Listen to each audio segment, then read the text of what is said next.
Tonight, as Primetime comes to you from Twitch, and the lights shine the brightest on the Octagon, Primetime is proud to bring you not one, but two champion bouts. Two of the richest prizes are on the line tonight, and these four men will stop at nothing to beat their respective champions.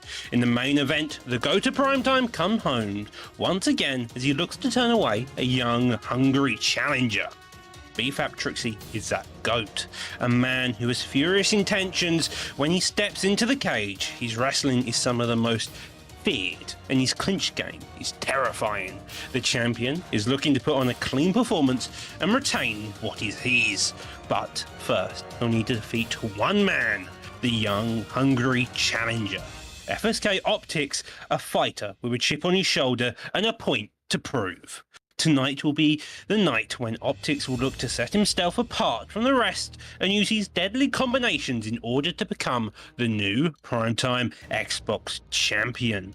But first, in the co-main event, two men at the pinnacle of their game will be competing for the PlayStation Championship. Entering first, the champion, TS Smudger, a man who has burst onto the Primetime scene and captured the PlayStation Championship. With his overwhelming pressure and determination to be the best. His lightning quick combinations with a team of killers behind him. It isn't hard to see why Smudger is the champion. But for him to retain his title, he must defeat one man, the challenger, KA Million. A man who shot up to the top of the rankings like a rocket, determined to be a champion so much he even took out his own teammate on the way to the top. His vicious boxing and fantastic distance control make him one of the best counter-strikers in the league's history. But with all that being said and done, four men, all fighting for their respective championships, will test their faith and put it all on the line to be the champion of their console. So, war is coming, and these four men were born to fight. Welcome to Primetime! What is going on, you beautiful bunch of savages? I am your host, Cyrus the Looney. We have a phenomenal card ahead of us with Primetime 59, and joining me calling all of this beautiful action that we are going to see ahead of us is going to be the one and only Mr. Humbledink and the announcer voice of Primetime MMA, Doctor Who, the Damien Maya main. How you doing, lads? Stoked as always against one hell of a card, brother. One hell of a card. 100%. It is Primetime 59. This is what we look forward to every single weekend. Welcome to everybody in the chat. Hope you're ready for an absolutely incredible night. And at the top of the bill tonight, we've got an incredible fight between Trixie and Optics. That's going to be an absolute fantastic fight, Cyrus. And we're going to another co-main event because it is my teammate Kaya Million versus Smudger. That is also for a title as well. That is going to be another absolute crazy show. These two used to be former teammates, Doctor. These are going to have some rounds against each other, and we all know when people like that are teammates are fighting for belts, it gets crazy in there. Well, former teammates means you have the experience against each other, and that makes the most interesting of fights whenever you see former campmates going at it. You saw it last night with Dave versus Dragon. You saw how much of an intense fight that can be. Now we get to see it again in the co-main event, and that's going to be a hell of a bar burner. You've got names like Leon on the card. He's always a fun little striker to keep an eye on. And you've got the top of the prelims as well. You've got Toasty Toe versus Prodigy. Now these two are interesting. Look, Toasty's majority of grappler. Prodigy, on the other hand, formerly part of AJS, if I'm not mistaken, also TFA, and he's now coming onto his own and looking to put on a striking clinic against an ever mighty grappler such as Toasty here, Looney. Yeah, I mean, Prodigy's a phenomenal competitor all around, and the same can be said about Toasty. He's been around the scene for a long time, man. Like you said, a feared kind of grappler. He really kind of goes to that quite a lot. Knows how to strike because obviously he trains with the TMF boys, and all those boys know how to throw some hands. But Prodigy's coming for that, man. He's trained with a number of camps now. He feels that he's got all of the tools that he needs, and that's one hell of a test at the head of the featured fight, the prelim. But going through the entire card, honestly, I expect nothing but killer fights, start to finish here, Humble, and we're not going to waste too much time getting into them. The first fight of the evening, Clarky and Jackson, looks like there are a couple of slip-ups in that matchup. Unfortunately, they have not been able to make it here this evening, so that fight has been cancelled, and we will be moving on to the official now first fight of this evening, which is Storm up against G-Man. An interesting fight on the PlayStation side of things, brother. Yeah, 100%, and you know, when you've got the likes of Storm, and we know he's a good grappler at times, he did do a great job one time against, I remember it was Stoyan. I have thought him as well, he's good at holding people down and kind of picking apart the body. Someone I kind of rate him to is kind of spooky, you know, he's very good for that. But G-Man, I've seen him backwards and forwards in the Primetime Octagon. He needs to get like a good run together. He needs to kind of put his name out there, Doc, and that's what we'll be looking for tonight. Yeah, well, it's kind of seemingly, but at least based on records, is going to be kind of a veteran style with Storm, as you mentioned. Having a name like Stoyan on your record, even a win against him, that's quite a good win. Jim, on the other hand, is currently undefeated, and Storm's going to look to put that first loss on his record. By the looks of it, we're going to get two casts in the welterweight division here. Now, it's going to be interesting to see what these guys kind of pick. We've got Kickboxer Sniper, which is famously known for the people like Moroccan Lion and Bull Cup Bully. And on the other hand, exactly, I just wanted to get that out there. And the other hand, you might be getting some sort of balanced style from him going Top Dog or Engine. We're still not quite decided yet. I'm not quite sure why he's still making those decisions or he's gone Top Dog Balance. Cyrus, what do you make of that? Top Dog Balance. I'm not too well versed on the calf side of things, to be honest with you. I know the more kind of traditional picks, like the Jiu-Jitsu kind of Vanguard, and obviously, you know, the Kickboxer Sniper sort of picks. But I'll be interested to see how they match up. I think, Doc, you've played on the calf circuit yourself in the past, have you not? What can you tell us about the breakdown side? Well, Top Dog is kind of the style where he's a top dog, so he's able to be on top of you, but he's also got that striking style to mix and match. So overall, he's well versed. You typically want to not be on bottom, you want to stay on top, and so I think that's the way it's going to go, at least for the Top Dog here. It looks like we're streaming off. They're kind of they're streaming off their phone at the moment, Cyrus. But yeah, we'll get through this one. Nice haircut. Yeah, definitely. Interesting, brother. I think this might be the first time we've seen this haircut, but he's getting pressured right now. Looks like Mobley going to the body quite a lot, or G-Man. The actual game time does receive a big hit to the face, though. Looks like Storm is more than happy to be diverse in his attacks here tonight, Doc, and try to chop them to the head and the body. Gets the early roll, brother. That's a lovely little body combos there. You can already see Storm is starting to put on a more striking-based clinic here. Happy to engage, looking for the intercepting combos to straight a lot. The slip hooks, though, by G-Man. They're clipping him on occasion. He's really nice digging to them there. Just missed the knee there. He needs to be careful of whiffing some of those shots, Storm. But he gets the opportunity. Go for a takedown right now. Double legs him and slams him onto his side. Cyrus is now inside control. Yeah, power double with 3 minutes 20 odd on the clock. Doesn't get the crucifix, Doc, but a very, very dominant position to be in. If he's able to stabilize out at all in this top control and maybe even get an early submission, I actually rate the submission quite nicely. It's a bit risky if you go 2 or 3 stages in, but you can bail nice and early if you want to. I would disagree with you, at least in terms of the riskiness, just because if you get it this stage straight, you can get a top mount position, and if your opponent's got lower stamina advantage, it's normally a pretty good idea, especially sprawl, since you're going to go at the body. Here, though, see a top mount attempt does get denied, and going to look to take the back. He does get it, which is maybe a slip in judgment by his opponent there, and now we're working from the back here, Humble. Yeah, more importantly as well, to go back to the point that you guys were pointing out a second ago, sometimes the submission game opens up other options. If you show them that you're willing to go to submissions, they might try and block other transitions later on in the fight.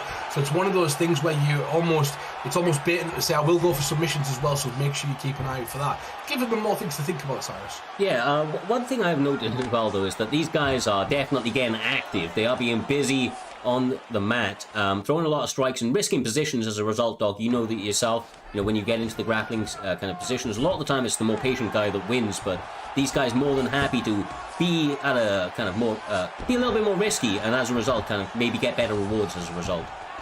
Yeah, in terms of the grappling, it's the difference between being patient and really wanting to do that damage. If you're not confident you're winning the round, you need to be the more active guy. You need to be looking for the damage, and that's what G-Man's doing here. He's making a lot of transitions. He's gone to top mount a couple of times, has yet to really do any damage in that top mount. Maybe if he's going to stay here, just dig to the body. There's no deficit to it. Does get denied there. Could go for a gilly, but he has to remember there's only 40 seconds left. Instead, though, takes the backside, maybe look for some more ground and pound here, Humble.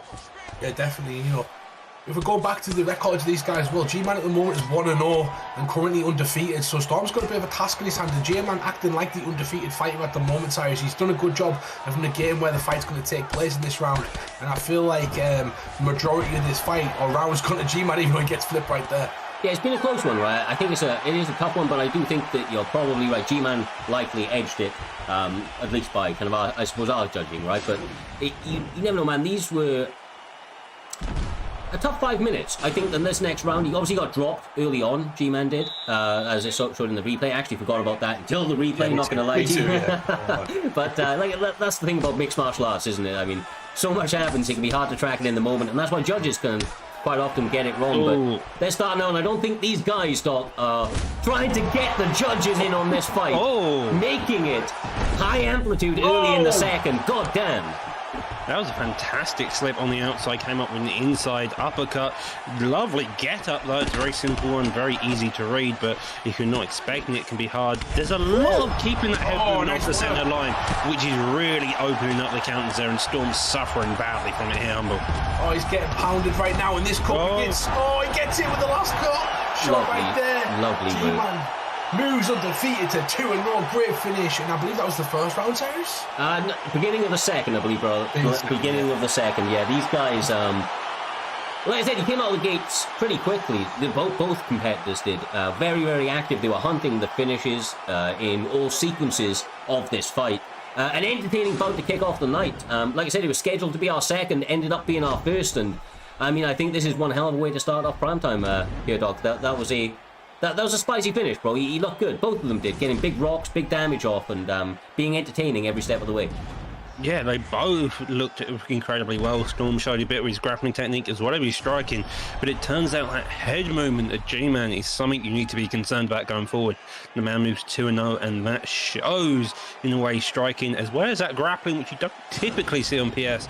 He's definitely someone to be feared later down the line. 100%. Thank you to Zigo for the biddies in the chat. If you do want to support us, you just hit that host button, hit that follow button, and share our stream. That's how we get our name out there. You guys hosting us, but hopefully you enjoyed that first fight. As we move on to the next one, Cyrus, it looks like it's going to be Deaglefly versus Boss Man.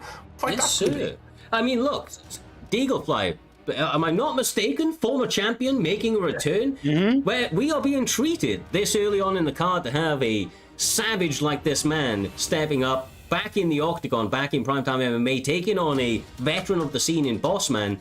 These guys going to be fighting at bantamweight. Is this on Xbox, Doc? Am I yeah, Xbox. So Deagle took a loss to the PlayStation title. He went 5-1, took a loss there, decided to take a bit of a break, and now he's coming back on the Xbox side, looking to probably make a run at the title challenger with his first fight against Boss Man. Now, this man, I believe, has also fought Leaks, who's currently ranked as well, and so Boss Man's a very good contender to see where your striking really stands up with, especially on something like the Xbox division here. Yeah, this is a pleasure to have this so early on in the card. You do have a PlayStation champion, but he was 5-0 until he took a beat. He took his last loss. Yeah. You know, and if anybody knows this guy, it's me. I've suffered a loss to him, so I know how good Deaglefly is. He's got fantastic boxing, fantastic grappling. He likes to be unorthodox, and the most thing about Deaglefly, he knows when to strike, Cyrus. He knows when to hurt you, and he knows when to back away. Yeah, exactly right. Well, I mean, I imagine there's a lot of PlayStation guys backing Deaglefly going into this one, right? And Boss Man's going to be trying to kind of show what Xbox is all about over here. I imagine Deaglefly's been training quite a bit on Xbox. I don't think this is a kind of a jump out of the, out of left field, so to speak. But I can tell you that the betting line has Deaglefly as a large betting favorite, 21,000 to 320 on Boss Man. Some people may be very happy or very upset, depending on the outcome of this one here, Humble. Yeah, there's a minute left to kind of get your bets on as well, so if you want to try and make some money, put it on Boss Man. At the moment, he is Sean O'Malley as well, and we can speak a bit about those sort of attributes he has. Great switch stance from Sean O'Malley, good length. He fights a lot like Conor McGregor, but has those not so much power essentially, or much more dexterity in his kicks, Cyrus. Yeah, I have. Oh my God, stuff like that. He has some wildness with him, Doc. And he's doing a good job of pressuring Deaglefly now, but already I've seen some of the feints and head movement from Deaglefly that gives me a feeling that he's coming here with a plan to, disarm somebody like Sean O'Malley. We'll have to see if that pays off for him over the course of the next 3 minutes. Yeah, sorry, go.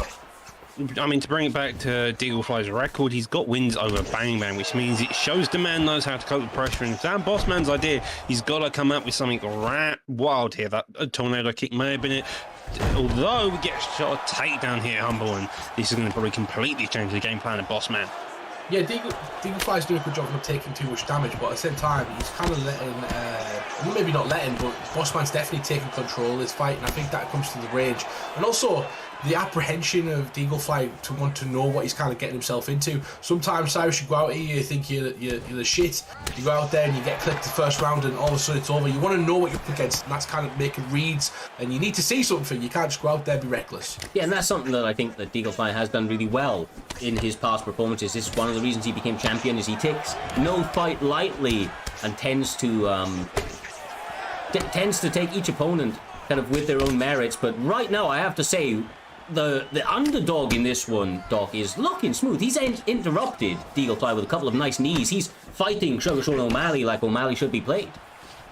Yep, he's just keeping that range, keeping that distance, throwing a couple of kicks. That jab is giving Deaglefly some really big issues. You can see it now, just starting to really work that block down, dig down to body there, and looking closely, but gets kneed in the face. Another knee in retaliation. We're in minute 20 left on the clock. The momentum seems to be in favour of O'Malley here, Humble. Yeah, definitely. You know, there's a lot of problems that he's got going forward at the moment. There's a lot he's giving him. Bossman is doing a fantastic job of offering him something every time he comes forward and keeping the range. Essentially, Deaglefly is struggling to kind of push his opponent back, but I don't think he's took too much damage. So there's been no rocks, there's been nothing else. Still in the fight. He might need one big shot to kind of change this round here. Oh, 100%. Both guys completely and utterly in it, especially with perfect decision making like that, but big missed head kick, didn't really get to capitalize on it. I have to say, he's got a little bit more tricky here, Doc, in the latter end of this first round, trying to throw in some Superman jumps or Superman punches to cover that distance, mixing in a couple of body straights as well, but I think there's a little bit more needed to really kind of get some respect out of O'Malley and get him second guessing like some of those kicks and punches that he's throwing. Well, you looked at the statistic, it was 16-13 in terms of some significant strikes in the favour of Cody Garbrandt. However, as you mentioned, O'Malley's the one who looks better. His health stats look better overall, and he seems to be having an easier time just poking and prodding Garbrandt's chin and body health here, Humble. Yeah, definitely. Beautiful work right there from him to kind of pepper the guard. Look at that double jabs, right hand, just missed him with the right hand. I do like what I'm seeing from Deaglefly though. He's starting to use the leg kick to close that distance, trying to get in the pocket and then land his shots. As you can see right there, he fakes one in. But O'Malley's still a problem, Cyrus, as he peppers him to the head. Yeah, I mean, the problem is he has so much distance to cover. He is very explosive. He has the head movement, but one wrong movement. And Sugar Sean O'Malley, especially in the hands of Bossman, is going to punish you. But he's doing great here, Doctor, pouring on that pressure, utilising the jab, and just peppering his opponent. That exactly is what you want to be seeing, your Garbrandt. You want to pin O'Malley against the corner, make him fight at your range, not his, because if you're fighting at O'Malley's range, you can't hit him, but if he's fighting at your range, you can hit him, you can just control it all, and that is what you want to be doing. He's now starting to get a jab also established, and that's giving him issues. The leg kicks again, they're going straight back to it, and that seems to be his game plan. Brother. What the fuck are we witnessing? Deaglefly coming to life in this second round here, Humble. Bossman needs to answer back, and he's trying to do so with some knees and body kicks, but a massive explosion from Garbrandt. Deaglefly has slowly become one of my favourite fighters to watch overall on the PlayStation and Xbox side, because the way he fights, the way he kind of does it, he keeps the pressure on, keeps the action going, but he forces his opponents into mistakes throughout the fight. It reminds me of Suave Jamie in a sense, and the way he gets in his opponent's face and when he capitalises, it is brutal, Doc. He really is brutal, and you can just tell it's that reach and launches which is really giving him the biggest issue here. He's just having a lot of problems, and overall he's kind of just suffering from it, but he is making a good comeback here, Looney. Honestly, Deaglefly has more than come to life. This second round is all his. Some good work right here from Bossman, but just the rock, the pressure has all been via Garbrandt. Needs to be careful not to walk onto too much, though, Humble. Go back to what got him to that dance, some of those lead leg kicks to close the distance, being a little bit tricky with his feints. Oh, nice. More just like that, brother, just like that. Beautiful work right there. I'm worried about Deagle's body though. He's done a good job, O'Malley, of going to the body, but at the same time, he's whiffing a lot of shots, and O'Malley fades when you're fighting with him. You'll notice this if you do fight O'Malley regularly. The first round's usually his best, and then slowly he starts to get clipped a bit more. So I think it's something to do with his recovery, but you know, you can't go full Garbrandt at any point in this round as well, Doctor. Well, full Garbrandt may be the idea if you want to put O'Malley's lights out, and he's trying to now, but again, it's the distance, the body work. That body is hurt, and I feel like that's going to be Cody's undoing if it goes in this coming into this third round here, Looney. Oh, shit. That's been part of the problem, though, is when Deaglefly was going, O'Malley wasn't able to get anything off. It was only in the moments where Garbrandt was basically not throwing. Humble, when he was not throwing, when he was looking to try and exit, because O'Malley is the longer fighter, then he was getting punished. So if he is able to time it, not waste too much stamina, not explode too much until he's got him really, really hurt, then he could walk away with this third round. It's probably 1-1, at least by my estimations going into this third one. I think you'll probably see it the same. And all to play for, my man, all to play for. Yeah, exactly. There's all to play for, and big shots like that from O'Malley can get him in trouble. He's got to be careful to kind of stick behind his jab, his knees, go the body quite a lot, just like that, and do a good job kind of keeping Deaglefly off you, because when Deaglefly gets onto him and he gets in the pocket, that's when he really does damage. Just like that. Yeah, that is what you want if you're Cody Garbrandt, just going back and forth with his punches, getting that block overcommitted. O'Malley's now back is against Cage, the body's hurt, he's still got the stamina to go, and it looks like Cody just is waiting for one opportunity to rip one combo out here, Looney. Well, he ain't waiting for shit. He is walking his opponent down, peppering him left and right. I mean, he has not allowed Bossman a moment to breathe, especially since he got him rocked. He smells blood, Humble, and he is trying to take the fight right here, right now. Gotta be careful not to get caught in the corner. I love it, but can't get caught, bro. I really like this. He's the former PlayStation champion. Needs to make a statement. He's gone out there and he's shown a technical masterclass right now. Obviously, he can still get hurt, so he's trying to be, he's trying to show the audience, I should be in this second position shot. Put me up in that card. I'm a former champion. That's exactly what he's got to do, Doc.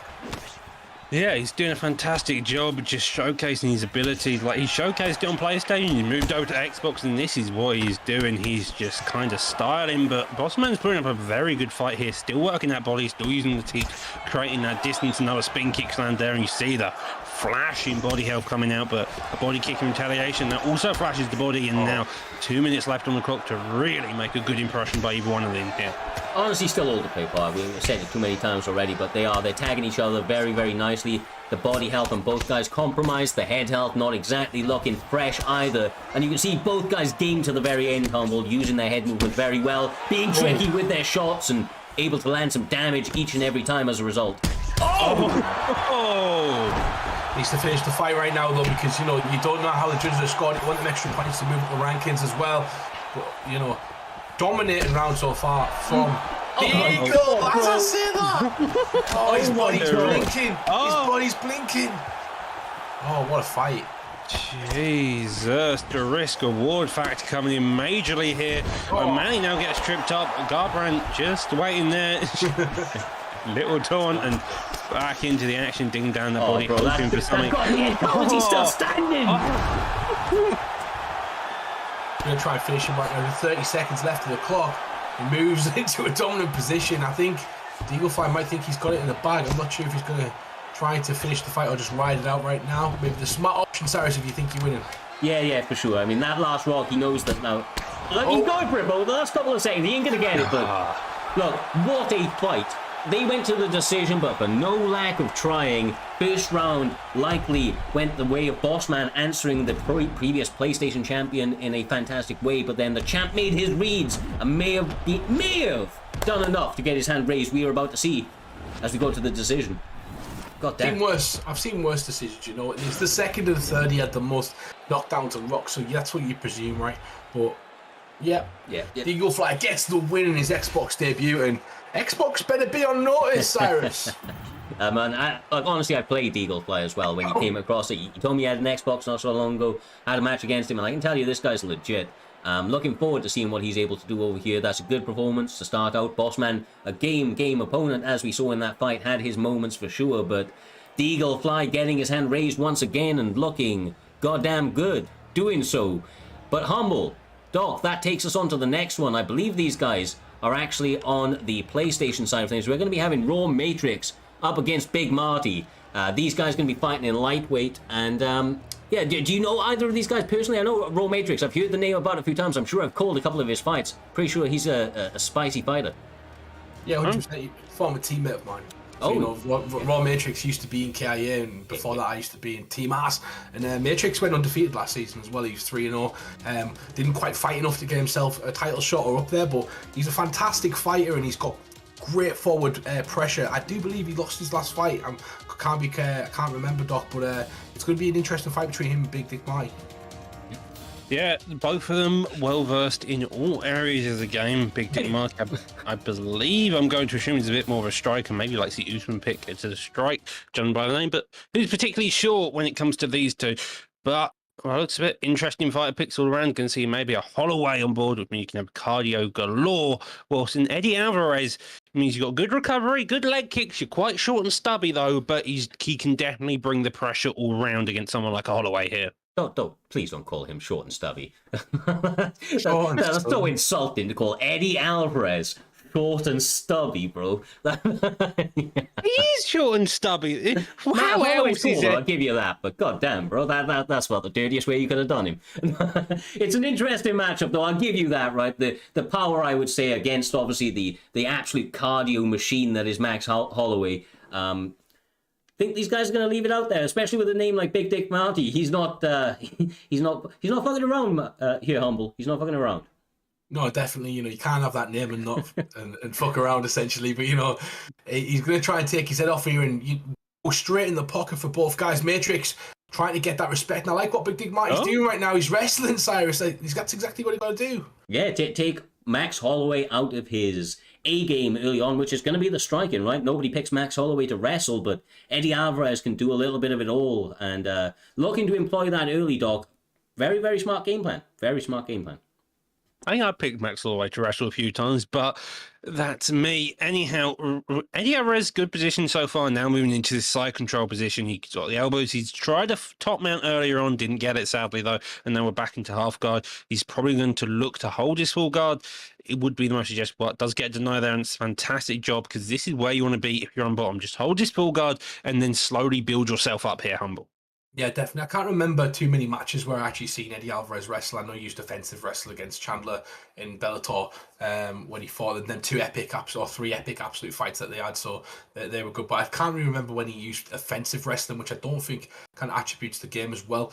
Very similar stats though, Cyrus, with the boxing and the pressure. Just I think Max has the kicks as well. Well, I did see him wrestle offensively, and that was on Bully Beatdown, just to throw back to a mention the other day, brother. But he's getting beat down right now. Max Holloway turning up and turning out, gets the hip toss straight into side control. He said, I can wrestle with Max Holloway, and that's exactly what he's doing right here, dog.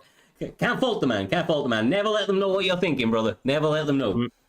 Yeah, I mean, he got the deny in the side control, then did sprawl, got a couple of shots up, realised that he's just going to stagnate there, and so instead we're back on the feet, and Holloway is using that cardio in any way he wants. Uppercut killed him. Now he's in a ground and pound position, didn't get the finish, so close to dead, and Alvarez's recovery is only just kept him in there.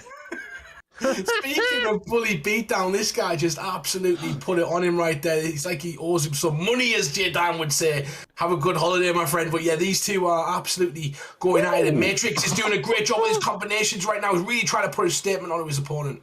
Oh my God, man. Max Holloway is, like you say, man, he beat him. He's beaten him. Like he's got a point to prove. He said some mean words going into this one. I don't know what happened, but there was words backstage. A55 Matrix took it personally, and he is letting those hands go. Once again on his back, though, Doc, but he showed us last time. He seems to know what he's doing from basically all these positions. Yeah, well, we're back into side control. Holloway doesn't want to engage in the grappling. He's seen how well he's done in the striking. A flying lead, though, is going to do some major damage. Couple of hooks coming back at him, but Holloway's just engaging and kills him. Brother, what the fuck did I just see? That combination decapitated him square in the center. I'm not surprised that we just got that screen right there. I would have been very annoyed as well, man. My head just got taken off, or his head just got taken off. Beautiful work from A55 Matrix, landing that sickening combination straight into the lead hook. But I mean, that looked like it was Francis hitting the guy, not Max Holloway. Jesus. No, 100%. And after that, I'm going to interview Matrix right now, and I just have in the chat, he says, give me my main card slot back right now, because that was an absolute beatdown right there. You pulled out such a good reference in Bully Beatdown, and Matrix must have heard you, because he just turned it up right there. Like that guy was amateur. He literally just turned it up. But he's got a camp like Raw, Raw, you've got the likes of Ziggler, you've got the likes of Spooky in there, and Spooky's a fantastic grappler to train against to stop people kind of grappling. There's loads of other guys in that camp that are fantastic as well. But what a performance from Matrix. He did take it was an unexpected loss last week to Mystics, if I remember correctly. There was a lot of support from him as well in the chat. It seems like them two guys in the future might meet again, because you can tell Matrix is a main card type of guy, Cyrus. Yeah, look, honestly, I think we said it at the time that those guys were going to meet further down the line, and with performances like that, he's going to propel himself back, well, obviously instantly back into the winning track. But now he is well on track after, honestly, getting a standout performance. It's all well and good just to get W's in the win column, but to do it in a bit of style just like that is a thing of beauty. But we will take a little look ahead at the rest of the card after what's been a very, very quick couple of fights there. Even though one of them went to the decision, Humble, it's felt like they have flown by. What are your major standout fights ahead of this, brother? Because we've got like Dino Gamer, like a couple of changes, right? There are a couple of changes. We've got Dino Gamer up against Brady, Leon Stoltz, the crazy striker out of B3, man. I love that guy striking. Up against one of the very, very dangerous guys on the PlayStation side, Gemini. Lepo stepping in up against LW and Esto. Lots and lots of great fights ahead of us, my man. Yeah, definitely. Especially a lot of these guys have fought recently as well. Got Ripe MMA as well fighting on there against Moolah. Moolah's been gone a bit of time, but Moolah's a fantastic fighter in his own right. Can't wait to see him come back against someone like Ripe. That's going to be a real test for Ripe, because Moolah's been in and around the scene. But I'm telling you now, the biggest fight on this card, without a doubt, I'm sorry to the Xbox side, is that PlayStation Championship. You have two guys that used to be former teammates who know each other incredibly well. Now, one of them's gone to TS and one of them's gone to KIA, and now it's a battle of camps as well as a battle of ex-former friends, essentially, Doc. Yeah, and those two, well, your campmates, so your friends, so you're going to know each other's skills, so they're going to be they were going to be once very tight-knit, and so, Humble, you got to imagine that's going to play a massive impact in that type of fight. 100%. Well, I think that word is from the back, lads, just to let y'all know that Ned and Uncooked, it appears that Uncooked has got stuck in the toilet. The fire brigade has been called out. They are currently trying to cut him out of that thing. When he does, if he gets cleared by the doctors, we will return to that fight. But for the moment, we are going to skip straight ahead there, Mr. Humbledink, to the featured fight of the prelim, or what was scheduled to be the featured fight of the prelim in TMF. Toasty Toes up against Prodigy. Now the Lone Wolf looking to show the skills that he has developed on full display up against such a game veteran. 100%. And Toasty Toes is, he's one of them guys who's a veteran of the Xbox community, and it's going to be an interesting fight against Prodigy, because these two have had so many fights in Primetime. They're kind of both veterans, Doc. Yeah, so they're both veterans. They both are well diverse in their entire styles, and that's always makes like the most interesting of fights you find, because of once they know the score, once they know the game, typically the nerves of a league fight are a lot lower, they're a lot calmer, and that makes them better fighters overall. That means you are looking for their mistakes in their general game, and not the mistakes they would make whilst under the nerves here. The nerves are something that a lot of people struggle with, even some top level competitors. I speak to a lot of the guys after their fights, and kind of send the messages, maybe if they won or they lost or whatever it might be. And sometimes you speak to these guys, especially the long time competitors, and some of them, the nerves never really go away, especially at the higher level. And it's a lot of the time about the competitor that's standing opposite you there, Humble. And if you respect their skills and the threat that they bring to the table, then that can bring back those day one nerves to straight to the forefront of your mind, because it's the threat that gives you that nervous energy. Yeah, it sometimes can give you that nervous energy. Sometimes it fuels you as well. Yeah. You know, people doubting you, people telling you that you're going to lose that fight, or you can kind of feel it sometimes when you kind of get matched up against someone that's a fantastic fighter and maybe has a skill set that could go against yours. But stars make fights, and you've got to count yourself in every single fight. You've got to have the confidence of a fighter. Every fighter thinks they're going to win a fight. They never go into a fight thinking they're going to lose, and if they do, you know, it's for the money usually. But in prime time, it's all about respect, Doctor, and that's what everybody in prime time's looking for tonight. Yeah, respect is honestly one of the best ways to make yourself known in the community. Be respectful, and your opponents will follow suit by maybe not jumping on you, but it's a league fight. They're going to jump on you either way. And here you see just Dan Hooker going absolutely mental at Masvidal here, needing the clinch to start with. Toasty, typically a grappler, and he's gone a fighter like Dan Hooker, a 1-2 head kick coming out. Lovely little boxing combo there, just not the right distance, though, Looney. Yeah, we'll see. Maybe he's messed up. Maybe he's messed up with his pick, but we'll have to see. But I like to throw it back. Talking about respect out here, Mr. Humbledink. Massive respect to T4H Zeus. Once again, coming through with the raid. 2 days in a row, I believe that is. Yeah. That man is legendary. Make sure, if you're a Primetime supporter, to check out the one and only T4H Zeus. One of the best, if not the best grappler around on UFC 4. Period. Yeah, fantastic character as well. Go and join his channel, because he is one of them guys that just, he's enthralling when you watch him. He's brilliant. Go back to it, gets a nice rock right there though, and now he's going to go for the head kick, just missed it. Prodigy started to take over in this fight. He's landing nice combinations, but Toasty Toes needs to get some respect from Prodigy. This is maybe the fuck up that he made, Doc. You mentioned it, right? He's a grappler. He's gone out here to pick Dan Hooker, and now he's having to wrestle with Dan Hooker. Dad, this is like, you may want to prove something. If you're a grappler and you want to prove your striking.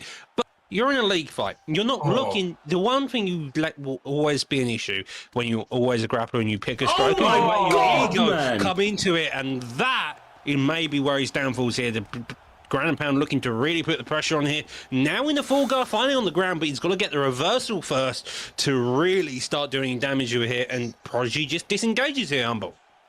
Yeah, definitely, and he might have made a mistake going straight for the get up right there, because usually good grapplers can kind of reverse that position. You know, Prodigy doesn't seem to be in any danger, and his combinations are lightning fast as he lights him up right now, Cyrus. The work from that lead hand is absolutely fantastic. Jab, lead hook, lead uppercuts, lead body hooks, everything there, just countering him, trying to get his opponent to move the other way. He either moves into the lead hook or into a head kick or right hand. I mean, this is beautiful, beautiful work from Prodigy. This man is on fire here. He is doing a good job. A couple of the switch kicks are really doing the most work for Hooker. The general boxing of Masvidal is doing a good job here. Both of them evenly on stamina. Hooker does have the better recovery overall, so maybe he's trying to just last it out for the beginning of the end of this round, come into the next round refreshed and rejuvenated to try and make a comeback. But looks at it though, that head health is really going to start being an issue now, Humble. Yeah, but look at that stamina at the moment. If I'm Toasty, I'm going to really try and attack the body right now, because I can see that Masvidal's kind of he's blew his load trying to get me out of there, and he's landed a load of damage, and his body rocks and head rocks, and you know he's gone for everything. But if he's got no stamina, he can't finish you, Cyrus. So you take that down in this round, and you might even the odds slightly. Yeah, potentially so, right? And he's recognised that going to the body. He's got a lot of good strikers in his corner, although he is traditionally a grappler, does Toasty Toes. But he needs to do something very quick in order to change it up. He cannot allow Masvidal to burn himself out, because he's going to cause too much damage across, along the way. But some of it's using that range, bro. Look, there's just too many times he gets touched in the pocket and he doesn't move out of the pocket, and it's causing a little bit. It's a little bit concerning. It's a little bit concerning, bro. Oh, that jab is constantly in that body. That head kick finding lands, taking the half tail, followed by a front kick, and that's definitely going to do some damage. A switch kick again digs down to that body. If he sticks a couple of teeps with Dan Hooker, works that body with the actual boxing itself, maybe he offers a bit of an opportunity to start getting some body stuns, really making that stamina pay. But so far, Prodigy's coming back, just gently tapping him each time. But here we see him engaging in the clinch. But again, disengagement and a spinning heel kick lands there, Humble. I'm seeing real improvements from Toasty in this round. He's Yeah. doing a fantastic job. Oh, my God, I'm so sorry. no, brother. I'm so sorry. That is I'm the so most sorry. commentary curse you could possibly get. He's making some real improvement. Duck gets a head kick. So sorry, Duck, Toasty. and gets Oh, KO'd. I just cursed live on air. Oh, someone clip that, please. I'm so sorry. Oh, beautiful, man. That couldn't have been more better. Toasty didn't lose that fight. I lost in that fight. Oh shit! What a performance from Prodigy, bro. For all jokes aside, right, that was a flawless performance. Boxing was sensational for him, and I mean, I'm sure he made Toasty Toes regret that pick very, very quickly. Fuck, man. I think Humble made him regret it, but it sounds a bit to be fair. I'm actually just, you know what, I just said that right. Just like Toasty Toes, because he did look fantastic. He looked like he made the necessary adjustments, as Cyrus would say, to kind of come out in that round and do well. And he was using great movement. He was going at the body a lot. He wasn't getting caught with a lot of shots. And unfortunately, I was about to say it in the opposite corner.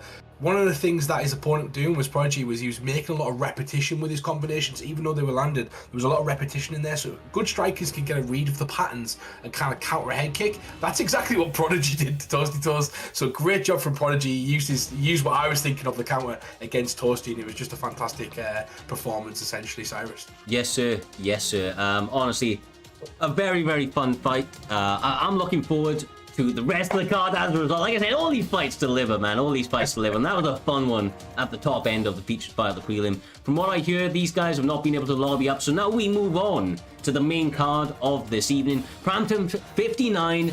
This train is stopping for no man, Mr. Humbledink. And as a result, we now have two killers. Moolah up against Ripe. Lightweight is the weight class. I'm sure you're hyped as I am for this one, brother.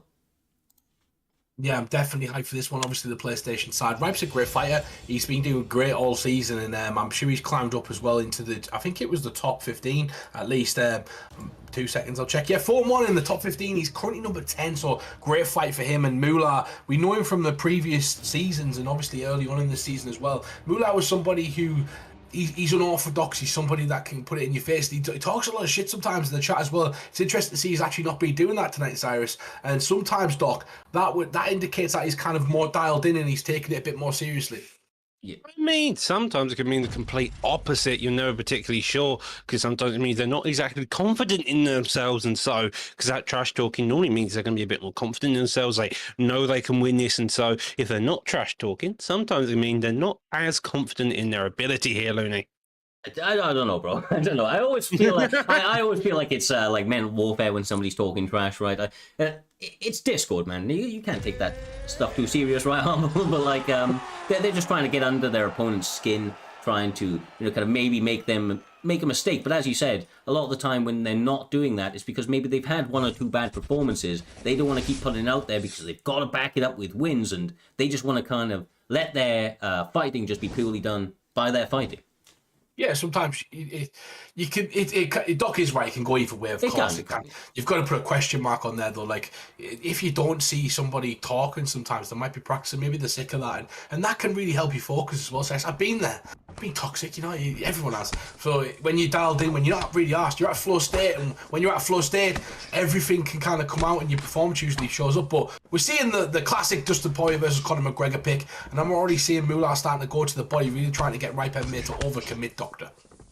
Yeah, well, he's already establishing that jab quite well, making the block really suffer. That's kind of the idea when you're McGregor, making the block suffer, so then you can really land your power shot straight afterwards, using that straight, using that rear hook as well, and that's going to really play dividends to your style. Side kick does get dodged, and Poirier's going back out. He is making sure that his offense is staying fairly similar. My God. Oh, Jesus Christ, though. Look. Ripe Mma now pushing forward, Cyrus. Goes for the takedown, gets it.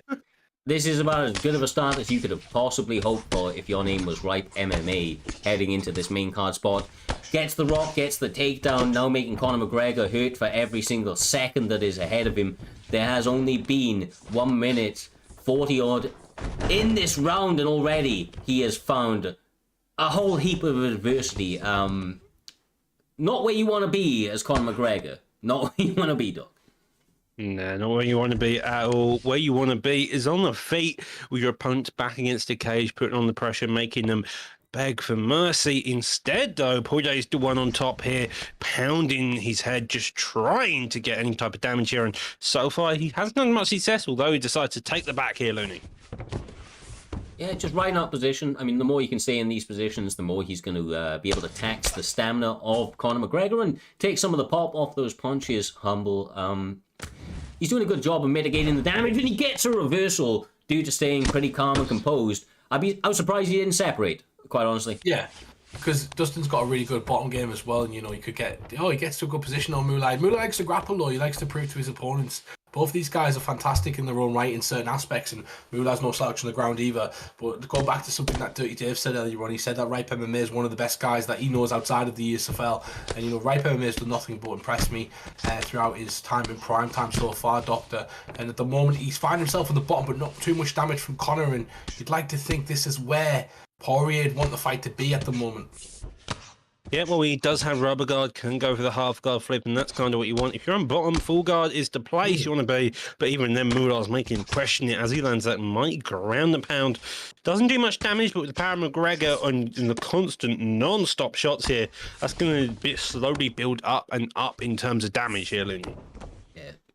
Surely, bro, surely. Mullah's doing a good job. You know, obviously, like I said, I thought that he should probably separate, but he's actually getting a stamina advantage here, and he's been able to stop, you know, kind of the dangerous spots for Dustin Poirier when he's on his back. You know, obviously, you just want to avoid that full guard, really, right? Outside of that, he's got some other submissions, of course, but you can just continue to work your game and get off good work, bro. Good work. Yeah, I feel like Ripe MMA's not going to try and take him down again, and that's kind of where.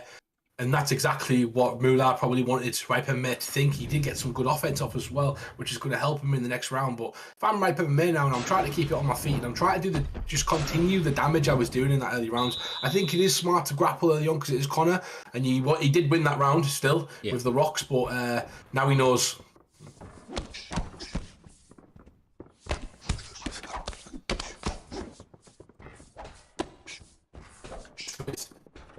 I'm liking the action, man. I'm liking the pressure now. This approach in the second round from Ripe MMA, getting in Conor McGregor's face, just trying to get out of this, out of the way when he's returning, doing a pretty good job. But Moulay seems game, man. He's looking to really answer that call and land some big damage. Doesn't seem to be trying those pitter-patter shots or kill. Yeah, he's having some major success. No takedown though, and we get Poirier on top instead this time. That's going to be a wild time to see. We saw McGregor's grappling ability in the beginning of the first round. Now we get to see Poirier's a bit more. With 3 minutes 40 on the clock, there's a long time to work, and already he's just going to work that body here, Humble. The difference was though, last time we did see Ripe MMA on top. Disengage this time, which I think is a smart thing to do. You seem to be quite that takedown option, but you don't want to get reversed and lose the rest of this round because he did get control tires for the majority of the last one. Yeah, definitely. Even though there's some good moments towards the end for Moulay, the majority of that time I do believe was spent in top position by Poirier, and of course he got the big rock. He got the big rock at the beginning of the round. Let's not forget about that rock. So potentially one up here for Ripe MMA. A good start, I think, from both guys in the second round, but plenty of time for one guy to start to snowball ahead as they really are jockeying for position in this match. A chess battle is a bit of an understatement as they continue to chip away at each other in any way they can, Doc. Yeah, just chipping away very slowly, and that's kind of the way you want to do it with two star strikers like this. Just get your jabs, get your straights established, slowly work down your opponents here, Humble, and by doing that, it just means you can find windows that are more and more open for each other. Yeah, there's a lot of nerves right now between these two guys. I did like Ripe MMA kind of came out and did a fantastic job, but this round's been a lot closer. I do like the work Ripe's done so far in this round, but it's starting to be a lot more even on the feet. And nice elbow right there from Moulay. He's got to be careful of that because that could have easily been a stun right there, Cyrus. But very even and close second round. I just like the bit more work from Ripe than I have seen from Moulay. Yeah, definitely so. Well, we will see, though. Yeah, I was going to say, saying that. We will see, brother. We will see plenty of time left, and you never know. He's starting to land with a higher accuracy and a larger clip of them are bleeding through that block, but nice knees on the inside, continues to attack the body, does Ripe MMA, and that's going to keep Conor McGregor and Moulay very, very honest and a little bit more hesitant to be too active with those hands, because he will get clipped by the absolute absolute power of Dustin Poirier that translates to every round, man. This is beautiful. That is a beautiful job getting that combo. Now getting the slam. Yeah, back into the grappling game. This mixture, playing the full MMA gear, Humble, seems to be Ripe's best way to win the fight here. Yeah, nice trip right there, gets the fence, and it gets him in a good position, but beautiful combination. That was a beautifully textbook combination from that 5-piece. As soon as he got him rocked, he went 2 to the body, 2 to the head, fake to the body, when came back to the head, I believe, and it just looked excellent, Cyrus, because he landed every punch. Yeah, it really did. That's probably 2-0 to Ripe, right? And he's looking fantastic, landing those combinations, continues to pressure him. And once again, he's not taking pictures. Once he's done the work that he wants to do, he backs out, lets his stamina regain, and then continues the onslaught that he has had planned this entire time. Beautiful work. Eats the body kick, though. Mula really trying to turn it up in this this third round here, Doc. And this is where he needs it. Potentially 2 down. He needs the finish, but he gets clipped again. Oh. That is just fantastic striking on the part of Poirier, where he's just intercepting every time McGregor wants to do it. Oh, he gets caught! That's a good job. Combination! This is top, fucking left, crazy. right. Oh, wow. McGregor gasses trying to get a finish there. Now Poirier takes another octagon again. He's still just staying patient, staying defensive. He knows that both of them only need one type of counter to really put each other's lights out, but he's just trying to find a hole, and this hole is all he needs here. One opportunity, and he will grasp it with both hands. Mula as game as they come. Controversial at times, getting the taunt off, trying to draw Ripe MMA into a phone booth war here, Humble, but he is having none of it. Seems educated in his all-round mixed martial art acumen, knows that this fight is an important one, potentially 2 up, and gets the takedown, trying to remove all possibility of Conor McGregor mounting some sort of comeback in this fight. Nice work right there, just beautiful work. You can see the desperation of Mula. You know what? He's always trying to win the fight. That's what I respect about Mula. Always trying to keep himself in it. Yep. Ripe MMA has just had a fantastic performance to this point, because he's had his mishaps. He did get control for a bit of a round, but apart from that, he's looked in fantastic shape, and you can see it with the stamina, you can see it with the rocks, you can see it with his movement, and the combination punching from Ripe MMA is swift at the moment, Doc. Yeah, it's just slow, it's steady, and that is what you want it to be. Making sure that you're always hitting your targets, always hitting your spots where you need it, Looney, is always the key plan in any type of fight you want to fight here. Being calm, being composed, obviously implement your game plan. I mean, all things that you want to hear if you're in the corner of a fighter, and things that you want to really try to work on as you go into these matches. And I have to say, Ripe MMA is a man that quite clearly came in with a game plan here this evening, has executed it virtually flawlessly, Humble. And this is not something that he's probably going to get. I could be wrong, but burns off a lot of time, and once again takes him just second by second closer to a well-earned victory over a dangerous opponent. This wasn't a fight given to him. He took every single second of this fight. He's still in with this as well. It's close, but yeah, it looks like Mula's going to get out. But fantastic performance. It wastes the clock as well, doesn't it? Yeah. Oh, it's close, Oh, he's out. He's out, bro. Yeah, Honestly, I knew it was out. I knew it was going to be a close one, but it was one of those ones. He's looked really, really good every single second of this fight, and I don't even take anything away from him. Finished. He's out. He's out. Can you imagine now this goes the other way? We've seen it, bro. We've seen it. We've seen weird decisions, to be fair. 100%. It was a great performance from Ripe, and a lot of people in the chat support Ripe as well. Over a dozen people watching us today as well. Hoping you're enjoying the fights. Ripe obviously 4-1 at the moment. He's going to be a contender for sure going forward, especially with the PlayStation Division Cup. Currently, I'd like to say up in the air, but Smudger just recently won it, is what I'd like to say, Cyrus. And when a recent champion kind of gets in there, there can be quick transitions sometimes. We've seen people like Tralzo defend it. And before my teammate Filthy Uncle Ben and Deaglefly also defended it a few times. Yeah. So it'll be interesting tonight to see where Ripe kind of puts himself in that position for the future title fight opportunity. Definitely, man. He's looking real good. If he's continuing to put on performances like that, nobody can deny the man. And once again, I don't think this guy's being gifted anything. He is taking everything. He is earning every single second of this airtime that he gets and the placements that he gets in the rankings. Phenomenal performance, and definitely a name to remember. Ripe MMA looking to turn up and turn out here this evening. Exactly what he did, my man. Exactly what he did. More than impressed with that performance, and we will see Mula back. Just the fact that he did not give up any single second there, just to throw it back to you, Humble, he continued to push for a finish every second that he could. Just was not his night here this evening. Yeah, 100%. And like I said, I'd like to see him back in the future, but Primetime Mma, top 10, he's moving now into that upper echelon. He's now 5-1, I do correct myself, which will move him just above Carts and a few others at around 6th or 5th. And who is 5th at the moment? It's Million, so Million's getting a title shot against Smudger, so it's very, very much apparent that he might get that. But speaking of too many who are trying to push their ticket towards a title shot, because we're getting close upon it, Doctor, we have Leon Stoltz versus Reepsy. Leon Stoltz, a fantastic competitor, coming off a beautiful win. He's had some of the best performances in the PlayStation division. And someone who's relatively new to me as well, Cyrus, like Leon Stoltz has come out of nowhere in my opinion, but he's that B3 camp, you kind of expect it. Honestly, I had not heard of Leon Stoltz before B3.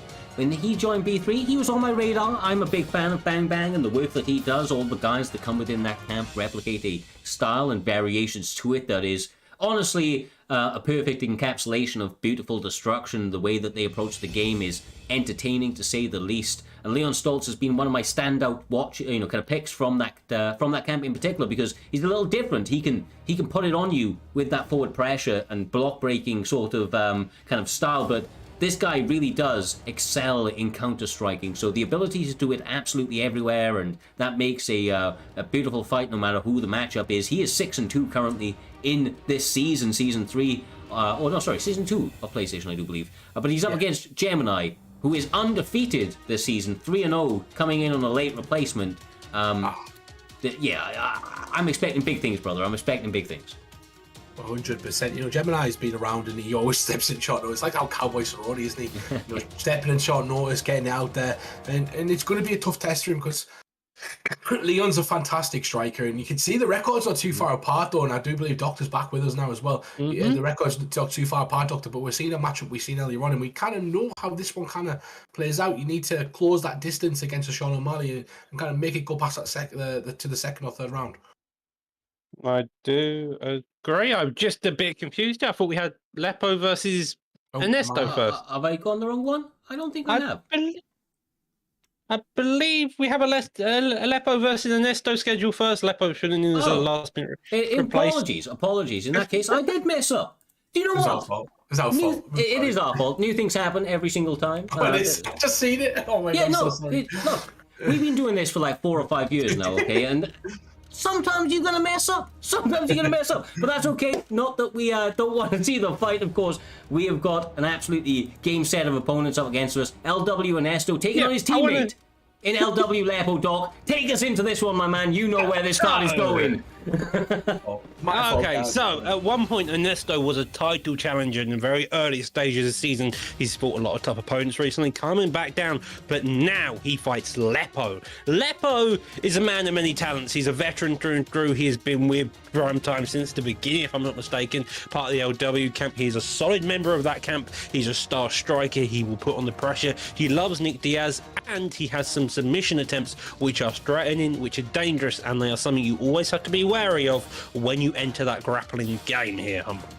Yeah, 100%. And the grappling game, you got to be patient. You got to keep your opponents, you got to keep your opponents guessing. But if you're on the bottom and you're too quick to react and stuff like that, you give your opponent too much. You can drain that stamina and put some damage on your opponent, Cyrus. Oh, we've lost Cyrus. You hear me now? Go. Yes, we can. Yes. Honestly. Look, if it's going to rain, it's going to pour, my man. It's going to fucking pour. But we are here. We are ready to go. It is, like I said, LW Ernesto, LW Lepo. LW War is what we have on our hands. And honestly, I expect big things from these guys. We've seen them and their ability to do it all in the past, especially on the side of Lepo with those submission threats that he has in his back pocket. But especially with it being teammate versus teammate, I think that they're going to come out here and really look to showcase their striking skills, and I think that's being represented in their picks. Once again, we saw it a little bit earlier.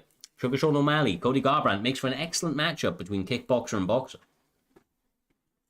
Yeah, it definitely does. And, like you said, distance is key, right? Doc, you got to close that distance. You got to put pressure on your opponent. Hopefully these two guys can get readied up right now. But yeah, you got to close that distance.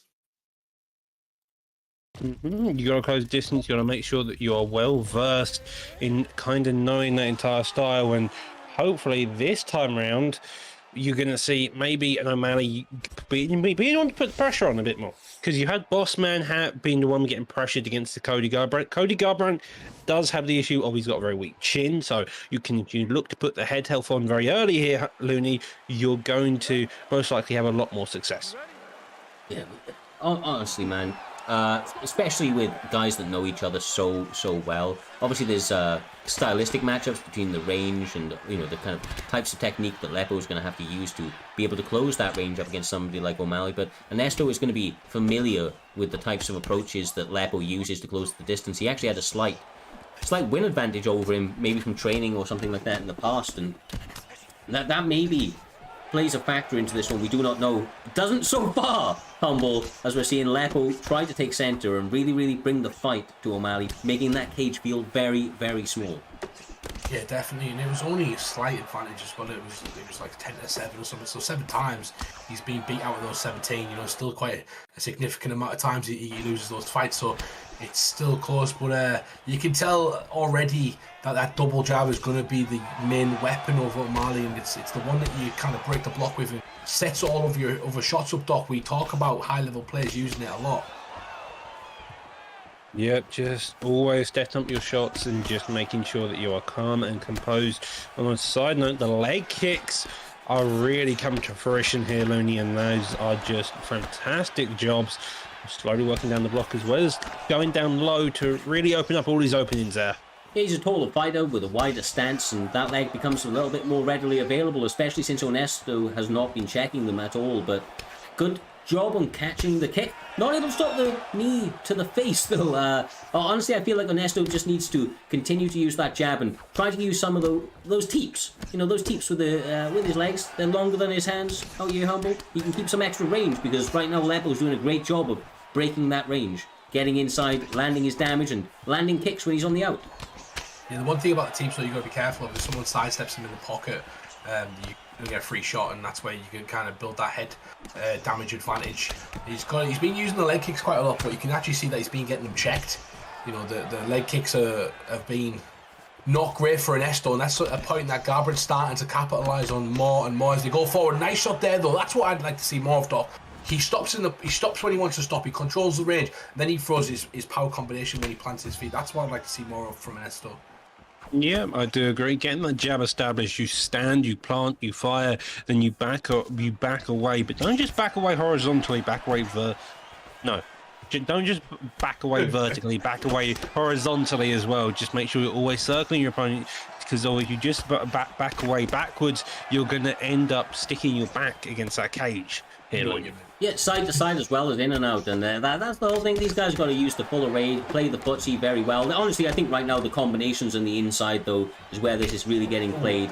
Some big shots being thrown by O'Malley and from Lepo, really uncorking with a couple of those big haymaker type blows. But that's what we expect in the last 10 seconds of this sort of fight here, Humble.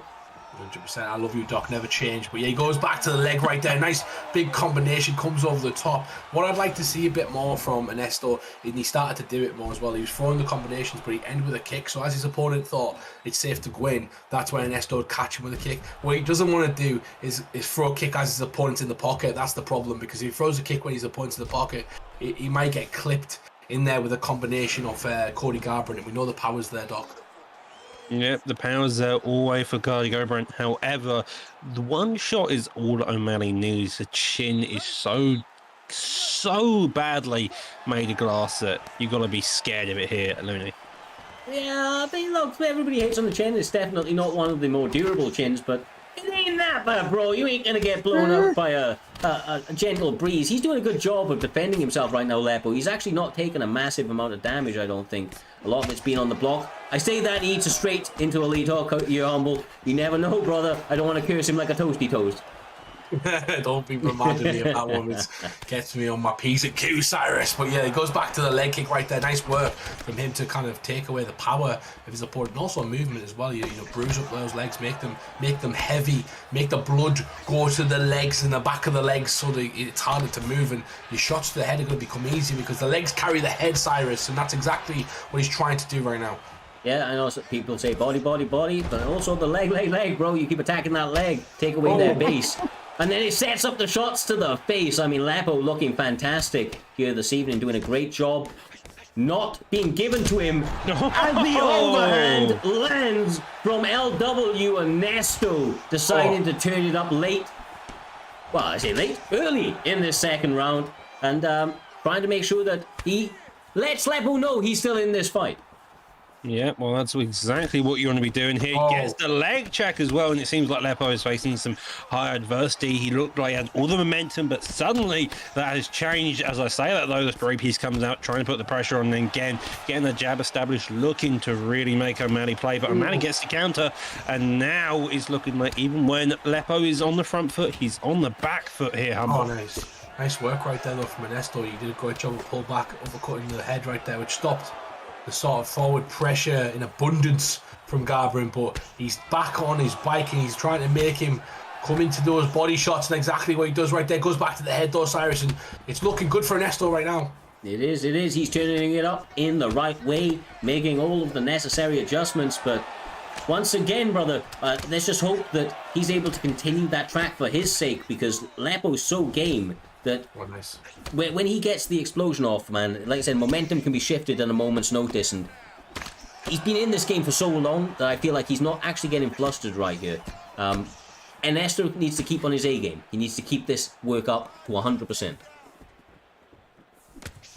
Nice work right there. Goes back to the combinations to the head with the boxing, and he's doing a good job of trapping his opponent. Gets fantastic, brother. Lead left hook, goes to the body again, and he's going to try and mix it up right now and style on him, Doc.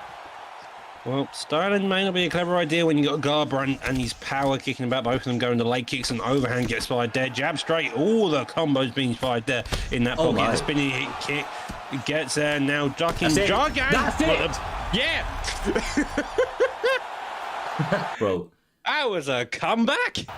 Yeah, that was something special, bro. Like I said, he was getting his ass beat in the first half of that fight here, Humble, and then turning it back. You know, I mean, maybe that was his plan all along, right? Maybe that was his plan all along. He knows that Lepo likes to bring that aggressive sort of style. Maybe he wanted to burn him out, just try to weather that early storm. Either way, fantastic performance and great win from Ernesto. Yeah. That's what a jab does. A double jab that he was using and utilising early on in that first round. You know, it helps you later on in the fight. You've already broke the guard. You've already done a good job, and your shots are going to start coming through when you throw 3 pieces and 4 pieces, and you know your opponent's coming into you. That's when the third and the fourth shot are going to bleed through and take that head damage slightly more. And he just did a good job of mixing it up, making it hard to get inside, and eventually finished him with a beautiful straight to the question mark kick. Excellent job. Yeah, 100%. Well, with that one in the history books, we are going to propel ourselves onto a fight that needs no more introduction. It is going to be Leon Stoltz up against Gemini. A little bit of a change to the graphic. They are ready and raring to go. It is in welterweight. It appears that we are having Stephen Wonderboy Thompson up against Leon Edwards. Leon going with Leon. Cannot doubt that sort of pick. I think it's a perfect one for him because he makes very little technical errors, does Leon Stoltz, and the same can be said about Leon Edwards. Yeah, definitely, and he's got to be careful though, because we've seen it time and time again when you're fighting somebody who you or the people think you might be able to beat, etc., and you go in there and you disregard them, you can get knocked out quite easily. You can see that the actual record is 1-0 to Gemini at the moment, Doc. Yeah. Well, the records doesn't mean much overall. Like we've seen it time and time again, just having a record against someone, it's completely different within a league fight. And so far, both of these are going to be looking to play the aggressors on the feet. Interestingly, by Wonderboy, since Wonderboy's typically known for that footwork, so you probably won't play an in and out game. Edwards, on the other hand, find him a bit flat-footed personally, so I think he works fantastically for Leon Stoltz here, because who's just going to want to look to hold the opening and use the boxing mixed with the kicks all around here, Humble. That's where it goes. He whiffs massively right there. Needs to be careful of that. Leon Stoltz will capitalise on that all day. Oh my God! You can't be doing that against Leon Stoltz, Cyrus. He makes him pay right there. Yeah, I mean, he's trying to take away this guy's O right now. He's looking fantastic. Leon Stoltz answering the call. This is an undefeated prospect he's up against. 3-0 currently is Gemini, and if Leon Stoltz is able to get this victory, that will be a nice little feather in his cap. The veteran kind of trying to stop the new guard coming through. Look at these combinations. Bang, bang, bullies. getting the job done so far, trying to get the finish. Looks like his opponent may just about survive, but that's a massive flurry as we approach the midway of this first round, Humble. Yeah, definitely. And good job right there from the install, showing that, you know, he's number 3, ranked number 3 in the PlayStation division. He's fighting somebody who's 3-0 at the moment, and that can be daunting sometimes because you don't know what you're up against. But Gemini is also a veteran, you know, he can study quite a bit. And when they pick someone like Leon Edwards, when they pick someone like Stephen Wonderboy Thompson, you kind of know that they're not going to wrestle you, you know they're not going to clinch you, and you've just kind of got to focus on the kickbox. It makes life a bit easier sometimes. Most certainly does, brother. Most certainly does. Now, Doc, as you were rightly calling out, Leon Stoltz is definitely trying to be the one taking the center of the cage, but he's doing a great job right now of what appears to be cage cutting. He's not really following Wonderboy. What would you like to see out of Wonderboy? Wonderboy, I think, just needs to just leg kick. Make your opponent want to come forward, because if you're just going to stand there and just cage cut, maybe offer a couple other approaches. Because all of what he's doing, he doesn't seem to have a mid range. He's got a very close range and he's got far away range. If you can figure out what to fire, what shots are going to come out in that middle range part, he's going to have some success here. And because that's where he's getting clipped the most, because you can see as he's coming into the pocket, Leon's clipping with that straight, getting those stuns. And where's the leg kick? You see, let's put further distance. The jabs are coming in on that mid range, coming in close. Body shot there as well, and now he's looking to start to put on the pressure here. Oh, yeah, he had him right there, and good job from Gemini to kind of survive that one. But Gemini really timid at the moment. You can kind of see a difference in class at the moment from Leon Stoltz. He's showing that he knows exactly how to fight, and he's a fantastic competitor. That B3 camp has him ready to a T, and barely makes a mistake when he's fighting his opponent. Look at that though, he tries to set him up with Osiris, doesn't work. Yeah, big miss, almost get caught. But once again, man, I've never seen a fight with Gemini or Leon Stoltz that has been a boring fight, and they are starting this one out with a bit of a crazy pace. I'm amazed to see that they have that much stamina left going into the second, but it's been an active first round, and they look to continue that going into this second. Yeah. Yeah, the bodywork again, like, is doing a fantastic job here. The leg kicks also followed by the combos here, Humble. The jabs are also getting established. Front kick gets fired there. Gemini just can't seem to figure out what his main combo is thrown. Edwards, on the other hand, seems to have the jab, seems to have the straight as well as the kicks, but he doesn't. But Wonderboy doesn't really have any real strikes here, I feel like. The main thing is the defense from Leon Stoltz. Leon Stoltz is negating the damage from Wonderboy. He's at the right range. So at the moment he's at punching range, which is what you're seeing right now. And he's using long strikes, long punches to kind of catch his opponent. When he's out of range, you can see that he's nowhere near the shots that Gemini's kind of throwing. And he's not throwing too much. He's not throwing 3, 4, 4 shots combinations. He's throwing 1, 2, backing up, getting the distance again, resetting, and doing the same thing over and over again. And that's kind of the key to this fight at the moment. He's just picking his opponent apart technically throughout the first round and second round. Yeah, and honestly, he's doing it up against an undefeated fighter as well, right, Doc? Like this guy is no slouch. He's been undefeated up until this stage, and that's not like he hasn't had tests along the way. But Leon Stoltz quite clearly showing up tonight. I mean, he just looks so zoned in, bro. Like I said, just not making any technical errors so far. Well, Leon's a former title challenger, and it's showing in here. Gemini's just can't find any real openings. He gets another down again, and now we're in a clinch game. It's entirely possible to get a knees, to get the body punches. Instead, though, disengages. Again, Edwards just cage cutting again, training the likes of Bang Bang and Co. from the B3 camp. Your cage cutting is going to be probably the biggest. There it is! And there it is! Oh! That's a comeback and half, looking with the ground and pound position now. Just trying. It gets reversed. Again, you mentioned this earlier, Looney. You have never seen a not entertaining fight with either of these two in it, and stick these together, and this is the type of fight you get. Like I said, don't expect anything but fireworks in this one, and that's exactly what it's been, brother. That's exactly what it's been. Goes to the left to try and get out of that. He just step around. You see it going back to half guard, but the half guard of his choosing, he didn't want to get the one he wanted right there. Nice work, and you know, it's been a fantastic fight. But Leon Stoltz, up until that point, I felt was controlled and dominated the fight quite nicely. The stamina could be a problem, but you can't get caught with them big shots. They come far in between, you know, Cyrus, those big combinations of big shots. And if Gemini wants to win this fight, he needs more of that. Yeah, he definitely does. He definitely does, man. And honestly, I feel like he's been stuck in the headlights almost in this fight for the most part, because Leon Stoltz has taken this fight or taking the lead in this fight, Doctor. He's not really allowed his opponent to get into it at all. Not allowed him to really make reads because he's continued to variate his offense and just not allowed it to stop the entire way of this fight. He's been really, really good at varying his attack and keeping that pressure on. Yeah, he's really done a fantastic job here, putting on this pressure also, but making adjustments and figuring out where his opponent is having difficulty, and that's what has made Gemini's the biggest issues. He's got the knockdown, so he can do it. He just needs that one other shot here, Humble, to really make himself known. Does land an elbow there as well.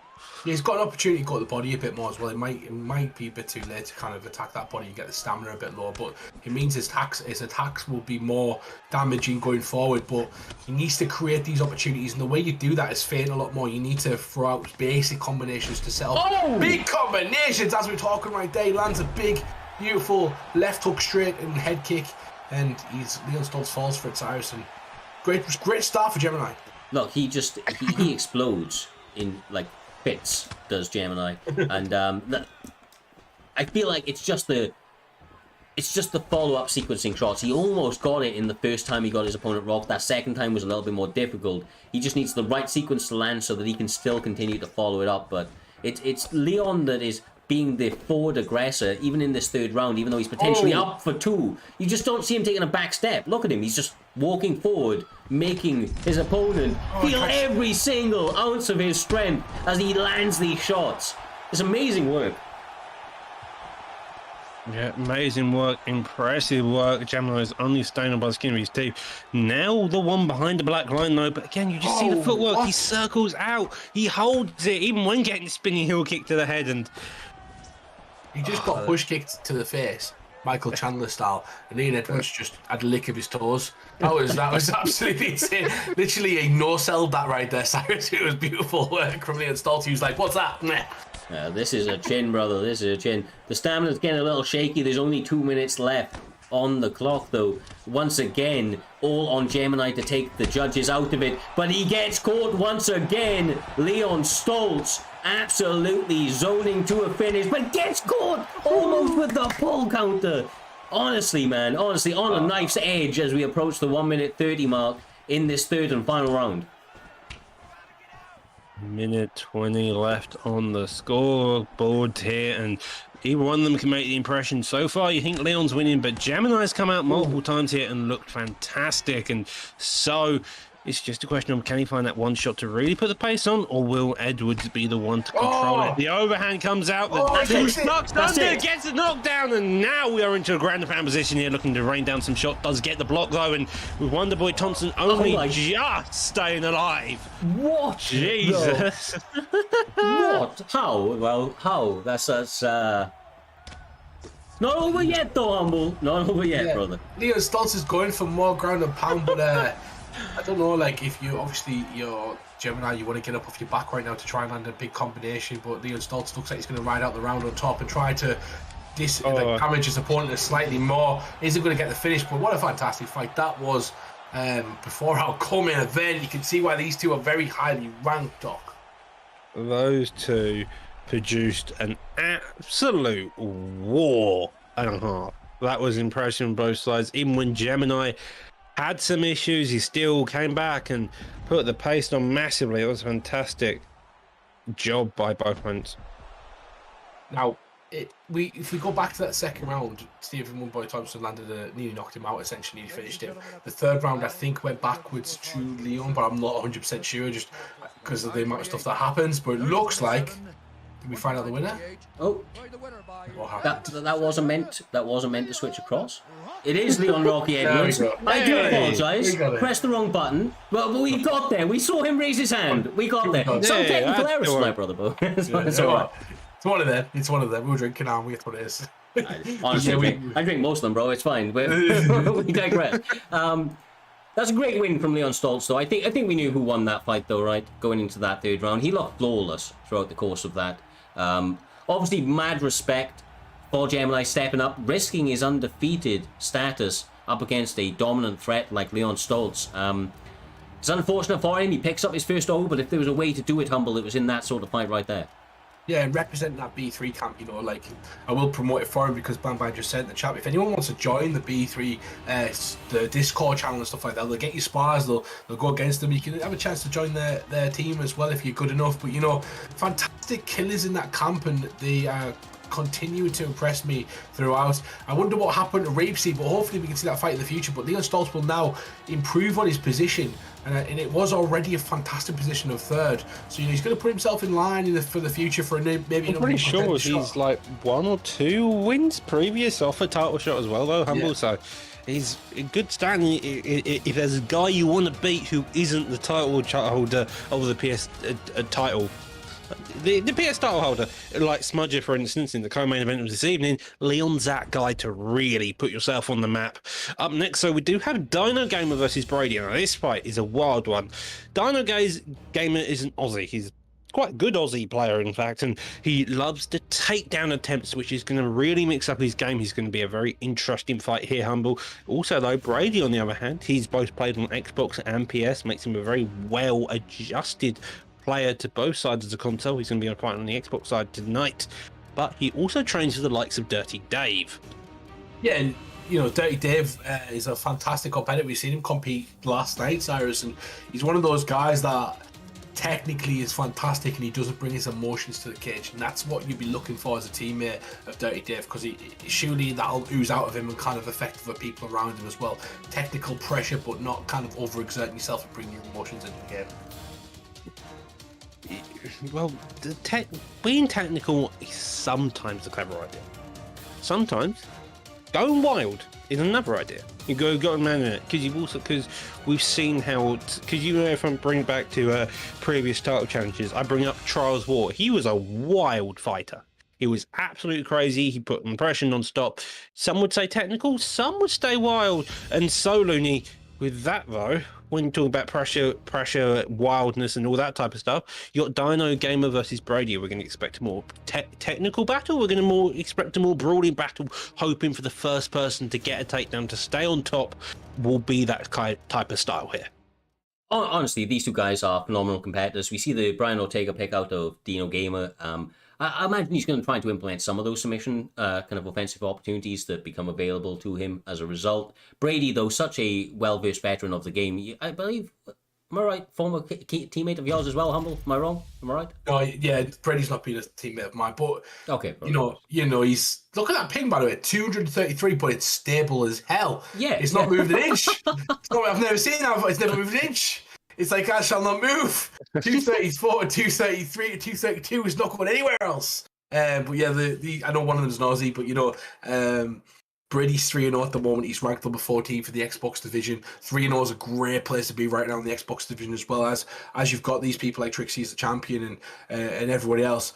Only 4-0 is number 7, which is Optics, and if you get yourself to that position, you're going to be able to put yourself in a position for a title shot. And Brady just sitting behind him, winning record at 5-3. But if he gets a win over Dino today, it's going to propel him up that division, Doc. Yeah, Dino is in a well-adjusted position.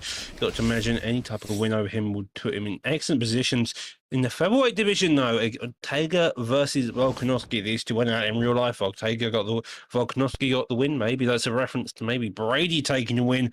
But these two are a deadly contention overall here tonight. Yeah, honestly, it's going to be big movements from the very, very get-go. Obviously, Volkanovski's going to want to try and probably counter-grapple, but we saw what happened in real life, right? You don't want to be in Brian Ortega's any grappling exchanges. But I say that, and Brady shoots a double leg. He says, fuck all that noise. But he does get hip-tossed for his troubles, Humble. And now this is a terrible spot to be in, up against one of the best jiu-jitsu players in the game.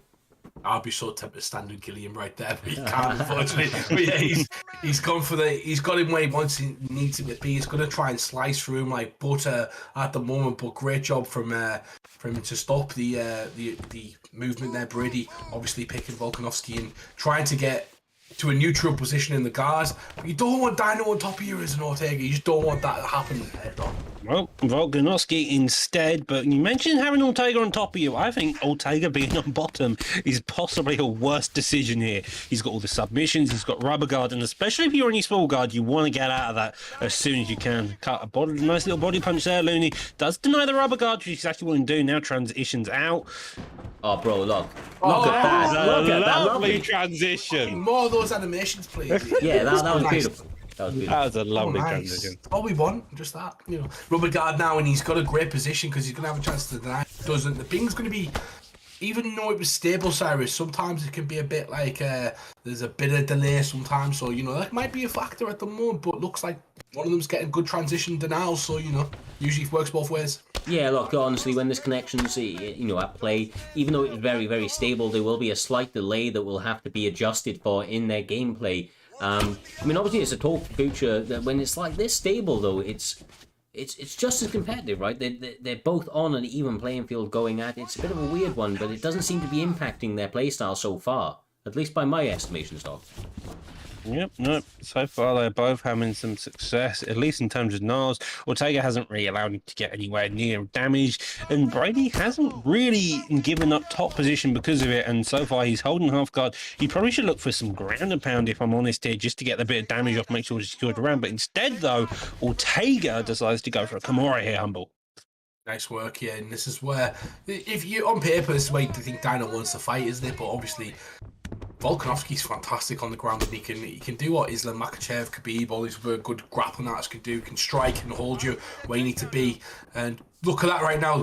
Great job defending the main thing about that though, Cyrus, the stamina. It's low for Brady at the moment. Yeah, not Brady, sorry, Dino. It is a little low for him. There's a lot of energy being exerted, and obviously the recovery of Volkanovski is second to none. But he is pouring on the pressure. He has to be careful. It's 26 seconds. He's trying to get ahead in the judges, but I was going to say he has to be careful, but so does Dino, bro. He's eating a lot of shots right now.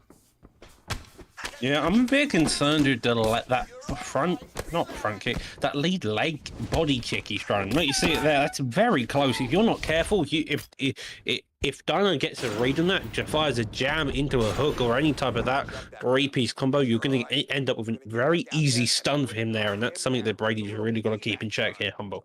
Yeah, definitely. One of my favourite characters at the moment to use is actually Volkanovski, Cyrus, and it's mainly the recovery. So going into that second round now, the recovery for Volkanovski is usually detrimental. It's absolutely fantastic, and you can take a bit more than other fighters and to give a bit more essentially and come out in the second round with less to kind of lose. So, it's a great idea to kind of do that. But look at this right now, Ortega on top, Dino trying to advance the position. Yeah, that hip toss has been there for him each and every time he has attempted it. But as we saw in the last time, cannot sleep on Brady. He will get the reversal and hold that position. Very, very aware of the rubber guard and submission threats that Brian Ortega presents in this sort of fight, Doctor. But obviously it's a lot more difficult to do that when you are on bottom. Jiu-Jitsu's, a dangerous thing off back, but just as dangerous on top, man. Big man Jiu-Jitsu can be a problem. I mean, you don't see any jiu-jitsu currently going on. You're more just seeing Hulk smash Ortega trying to get the damage off in the top mount position. Now end up in full guard. And this half guard does go for a ground and pound position there. Does get it. But now we enter into side control. You got the Kimura, you got the inverted triangle. But instead, though, into a sprawl position now. And hopefully he can look to do damage. Could go for a giddy if he does get the chance. But so far, he's looking more for the damage aspect here. Humble.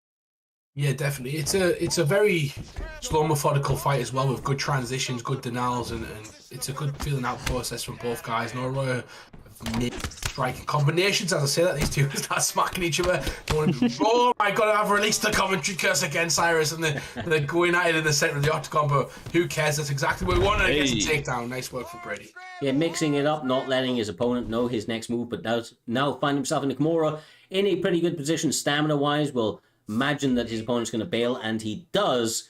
But as you mentioned earlier, Doc, pretty dangerous position to be in under a dominant kind of submission threat. Like Ortega doesn't go for the submission, goes for the reversal, and now finds himself in top with a lot of time to work. Well, typically in this game, the fighter on top is going to have a lot more success and allows you to do the damage like that ground and pound. You can also look for submission. You've got the arm triangle from half guard. You got a leg lock if you have got it, which I think Ortega does, to be honest, but I'm not particularly sure. Either way, though, Volkanovski doesn't seem to be wanting to get his back anytime soon. Just a ground and pound of Ortega is just working it nicely, transitioning out of it. Does try to go for side control, gets it denied. A back take also gets denied here, Looney. And got to imagine that Volkanovski needs to stay calm and composed. Well, he goes for a quick get up, continues to be very active on bottom, and it actually pays off for him in this factor, but gets pulled elbowed. In fact, pulled elbowed here, Humble on the feet. These guys are very, very neck and neck. I'm surprised to see him go for a takedown with so little left on the clock, especially with such low stamina, and he gets punished as a result. He definitely goes to the spin elbow right there. And, we've seen a pull, but can we see a pull? These two are kind of going at it, but Daniel Gainer has been eating some shots right there. It's not where he wants to fight, and trying to get it to the ground is costing him the stamina, it's costing him the work, and he will keep trying throughout because he is a warrior, but I believe Volkanovski might have had a slightly better round in terms of stamina. The total striking though went to Dino, which is very, very crazy because it was a very even round. Who could judge that one? It's like Rose and Zhang. Not Rose and Zhang, Rose and Carla. Well, it wasn't I mean, there's a bit more active than one. The entire fight in one round. Yeah, I can agree with that at least. It's that much activity. Although, now both of these coming down a bit. I say that a crane kick does get fired. Both engaging in the pocket. Brady happy just to rip some combos to the head. Flying knee does also come out. Another jab straight there. Lead hooks, hooks galore. Looking to pass that block. Another pull elbow does get fired off. Doesn't do particularly well, but the hip toss lands for the third time this evening here, Looney. And that seems to be the main takedown of Ortega tonight. Yeah, honestly, it may be the key to a victory here this evening because it's been very closely contended. He does get the back take here, but honestly, Humble, how are you scoring this, bro? Because it could be 1-1, it could be 2-0. I really don't know which way this one's sitting right now. I have 2-0 Brady, but yeah, I think it's the damage doesn't tell me that it goes to Dino, so that completely could be wrong. But to be honest, it could be either. I just think that the control, the stamina, things like that, where the fight's dictated has been on Brady's terms. You can see it right now. He's on top control. He's in mount, and even though that's Ortega's game, usually where he's good on the ground, this is where Brady's shining at the moment. Look at the ground and pound as well. Good damage landing right there, Doc. This is your world. What would you like to see out of somebody like Brian Ortega? Because we've seen from Volkanovski, he's aware of that rubber guard, so I don't feel like that's an easy option for him. What's his route to success from these positions with only 2 minutes 30 on the clock? If you've got 2 minutes, you're most likely down. The rubber guard's going to do it. But transition, just go to the top, man. Lovely to know there. You've also got the elbows, dig deep. But instead, though, gets the reversal. And now you've got an armbar. You've got a triangle armbar to go for. Instead, though, the get up here. Now, you've got 2 minutes to work. You're going to want to work quick. You're going to work fast. You're going to want to work hard. But Ortega tries to go for a clinch, gets reversed. Now a couple of knees coming out. The lovely disengage there from Volkanovski. Already keeping in his face. He doesn't want to let off on this pressure. Give Ortega any chance to do it. Takedown land still only because the gassing out here, Humble, and a Kimura attempt is in play. Yeah, like Doc said, quick, fast, and hard is how they've got to do it. But he moves, look at that position right there. That's quick, fast, and hard for you, but tries to get into side control and does. He's going to try and let some more damage. I just like Brady's IQ in this fight so far. He's kind of, everything that's been thrown at him so far, he's dealt with it, kind of come out through the end of it and just kind of landed his own damage, hurt the stamina.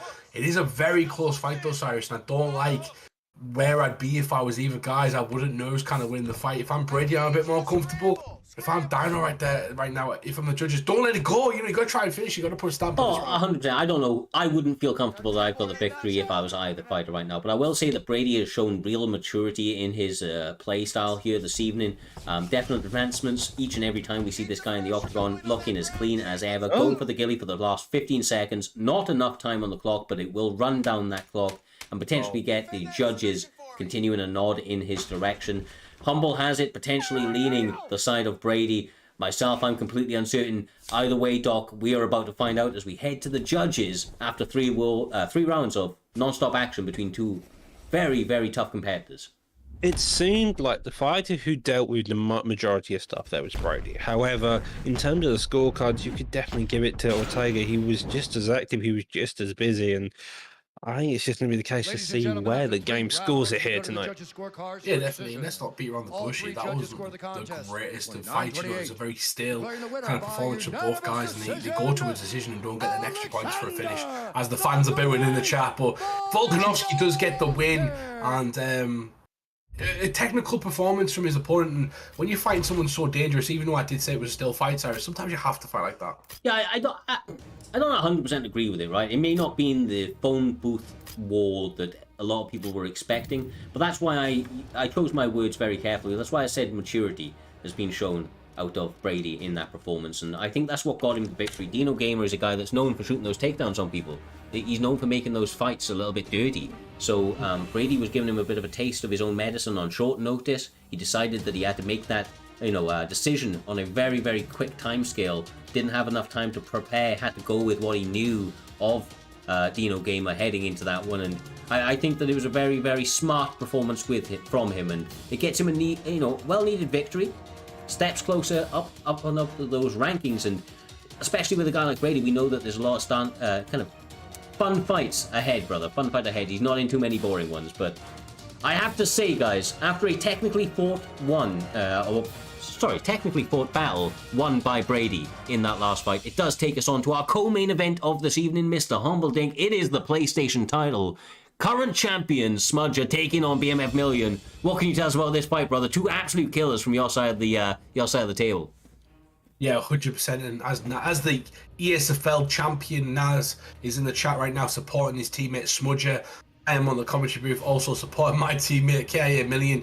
These two are former BMF members, two guys who came from the Baltic motherfuckers camp, the one that Cage Rage and a lot of guys have been around, and they were a tight crew, right? These guys were number 1 and number 2 in the world at one point, and they were best mates kind of trying out against each other. I'd actually expect a lot more fights than that against each other, maybe different alt account, whatever, but one went to TS, which is Naz's team, and one's actually went to my team, which is KIA, and we have a hell of a bunch of a team in our roster. There's so many good guys in there training these guys. I have not been so active lately, but I know Naz is. I know he's cheering on his team, and to be honest, as much as I build it up, these two are really good friends. They know each other really well, and they really like each other. So this will be an interesting fight to see who's fighting for that PlayStation event. And it's the PlayStation matchup we always expect. Conor McGregor, Dustin Poirier, Doctor. Tell us a bit more about that fight. Wow. Conor McGregor versus Dustin Poirier. We know this fight through and through. Poirier has got the grappling ability, he's got the striking ability, he's got the calf kicks. McGregor, on the other hand, has got the left hand of doom and a very effective straight overall, a lot more slick and clean. But Poirier is definitely an opponent you don't want to be caught slipping with here, Looney. Look, this is a title fight, Doctor Who. Mr. Humbledink, 5 rounds ahead of us for the PlayStation title. The current champion trying to answer the call, landing a couple of shots on the inside for his camp in TS. He feels that his reign is only just beginning, Mr. Humbledink, but your boy in KIA Millions looking to upset him here this evening with his pick of Dustin Poirier. I hope for God that stream issue there and stops, brother, but I honestly, I am as hyped as you can get for this fight. Yeah, definitely. You can see them both as well through that process at the moment. Nice shot there from Smudger coming through. And I will be impartial throughout this fight if you're wondering, guys. But it's going to be a nice team to the body from McGregor. Great work from Smudger so far. I'm really liking what he's doing in the first minute of this fight. And Million's going to have to really implement some basic sort of striking and also some of the combination counter punches that he's been doing as well. Well, both of them saying slow and steady, slow, just working it out all together, putting pieces of what their opponents is going to be firing at them, working the body as well as the heads. I think also the legs, and there you go, a jab straight, fakes the body, then goes up top again, and Poirier makes an excellent read, keeping the defense. Lovely combo there, also gets fired off. McGregor seems to be a bit more slicker in terms of the combos, but that's nothing to disregard the combo and the ability of Million here. You are going to expect him to keep it on the feet, but times can change. You can suddenly get more desperate. You can realize that maybe another opportunity opens here, Looney, and that may be the case going on later into this fight.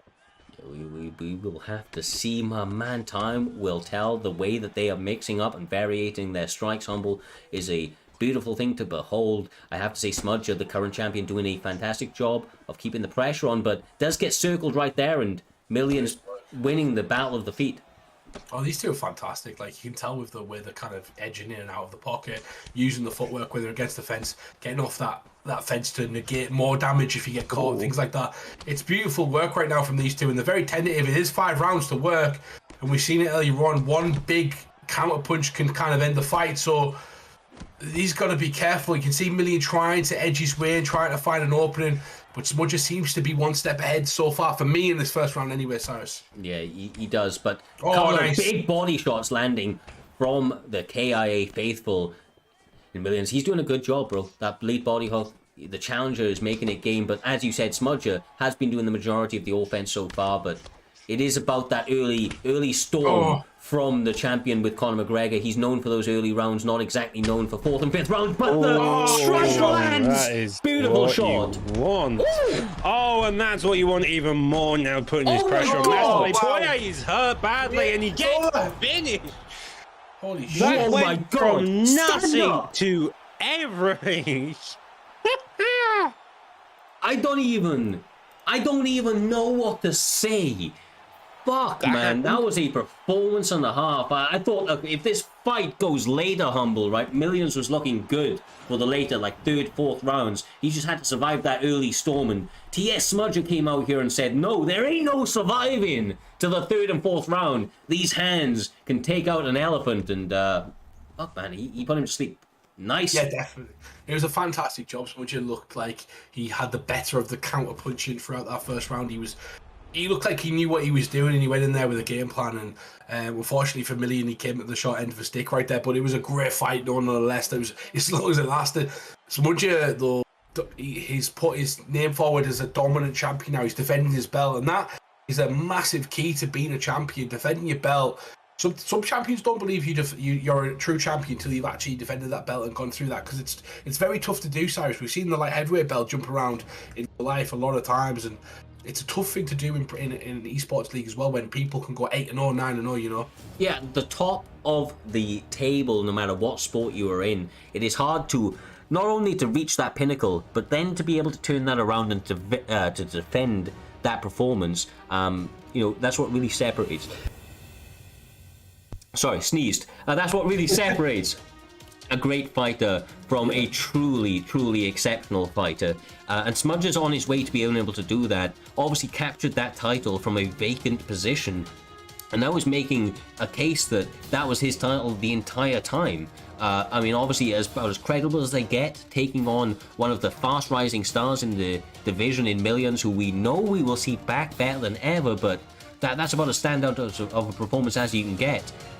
Yeah, definitely. And also, I just want to point out there, we had Trials give up the belt. He was 8-0. Currently, Smudger has now moved himself, I believe, to I think it's 6-0.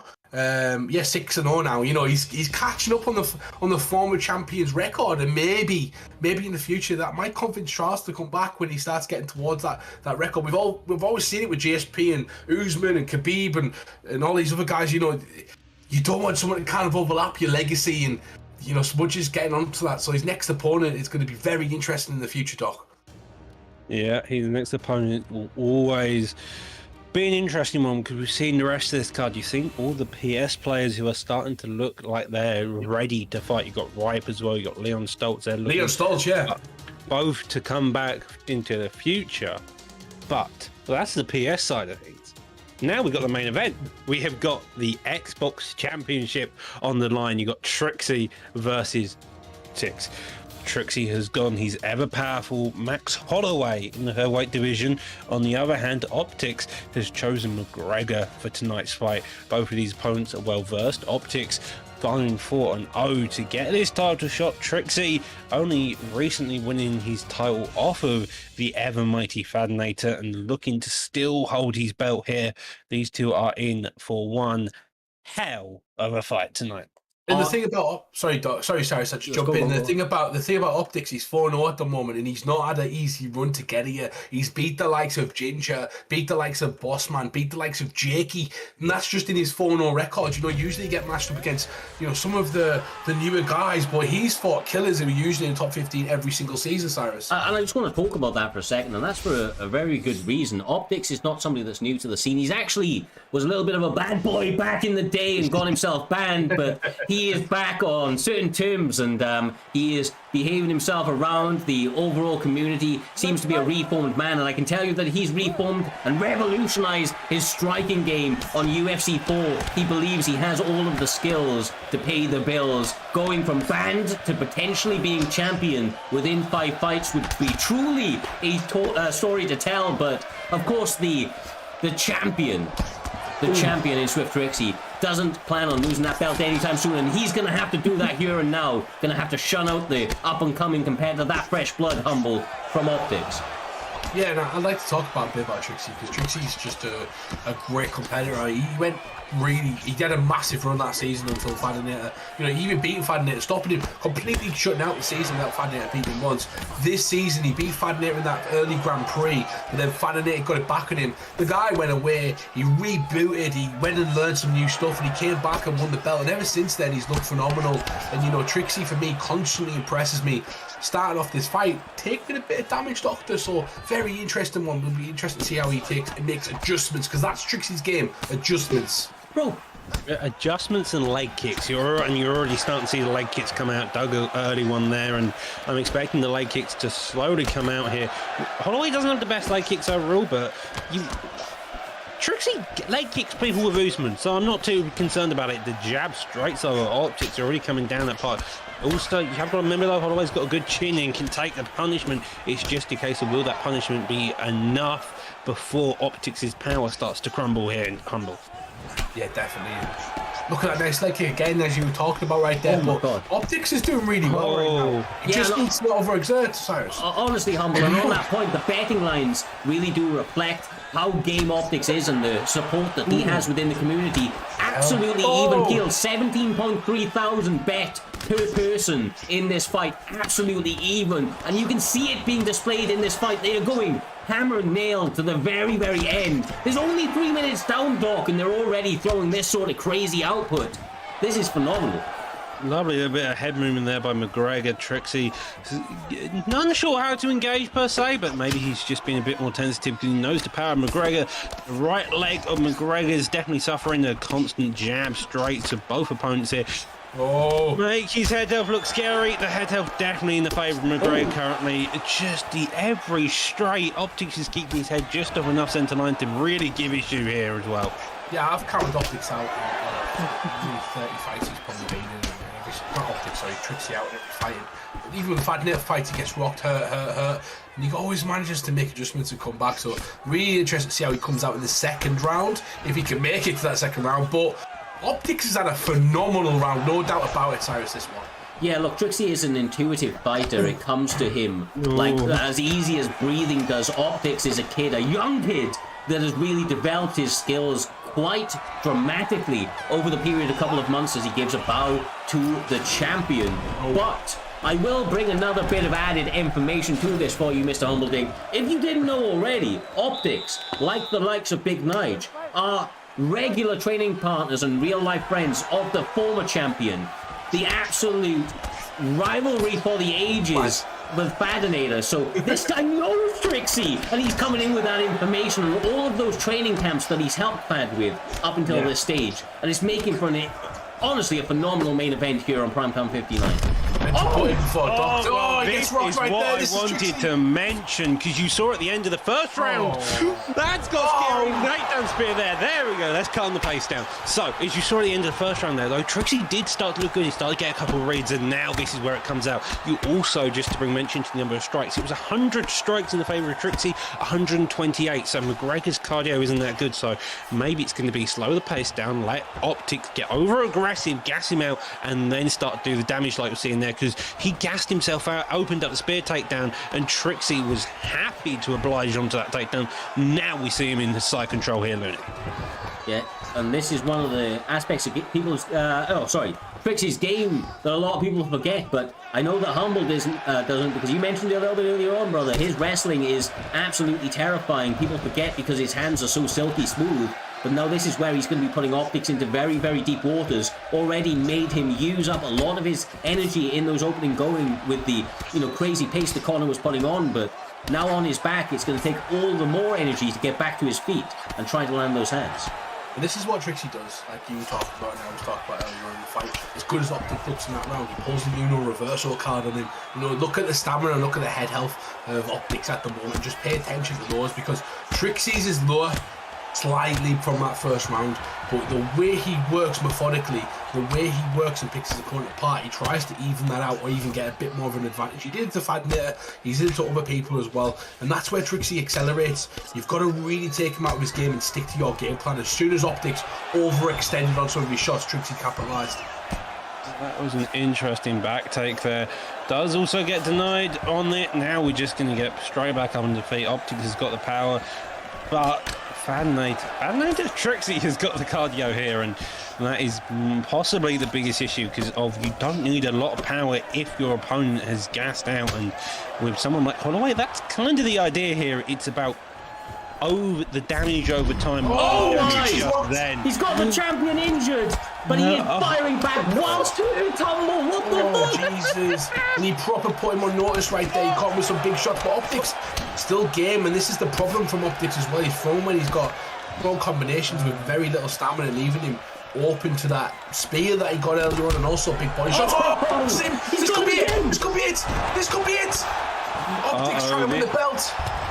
Are we seeing a new champion being crowned? Oh, he survived! I thought that was it. Looking through closed eyes, you have to hope. Now he gets to top position. Could go for a top mount, maybe trying to decay. But that's the end of the second round. The round that is typically Trixie's, and somehow Optics stole it. He's had a fantastic first round. He's a fantastic second round, even after a bit of a sketchy start. Now we enter into the third round. The head health of Holloway's low. The stamina of McGregor's lower than Holloway's, but both of these guys are on tentative hooks here, and this is a close fight. We have the mighty KM Caliber in the chat saying name a better duo. That is Trixie and not dying, and he seems to have a knack for it, man. He holds on to the very end. He does not let that belt go easy out here, Humble. For God's sake, bro. God damn. Trixie's a worry. If he's not he's not your favourite fighter, I don't know who is. Like he is the Frankie Edgar of the division. He is the Cain Velasquez, the junior stylist. He is that guy who comes forward and after being rocked, he learns your patterns, he comes back and he always manages to make it a fight, even if he's hurt. And his head is blinking, but he's got to stay to the course because Optics is looking dangerous right now, Cyrus. Yeah, he's got to make it to this next. Turn the fuck up and say, "Here's my striking, brother." Yes, done. He just got knocked out. Trixie's head health is blinking non-stop. But now we enter the ground pound position. Optics only needs one shot to really finish. Trying to do it. Nearly gets to finish there. How isn't he dead? What the hell is going on? Head health. Oh my What's God! He got to do to get this man out of there? God. He's going to win it. That's got to be it. Now looking for the ground pound. This has got to be it. No, he survives again. Oh, he does it again. What the? I'm a survivor. He is constantly coming forward. Look at this. No way Trixie does it like this.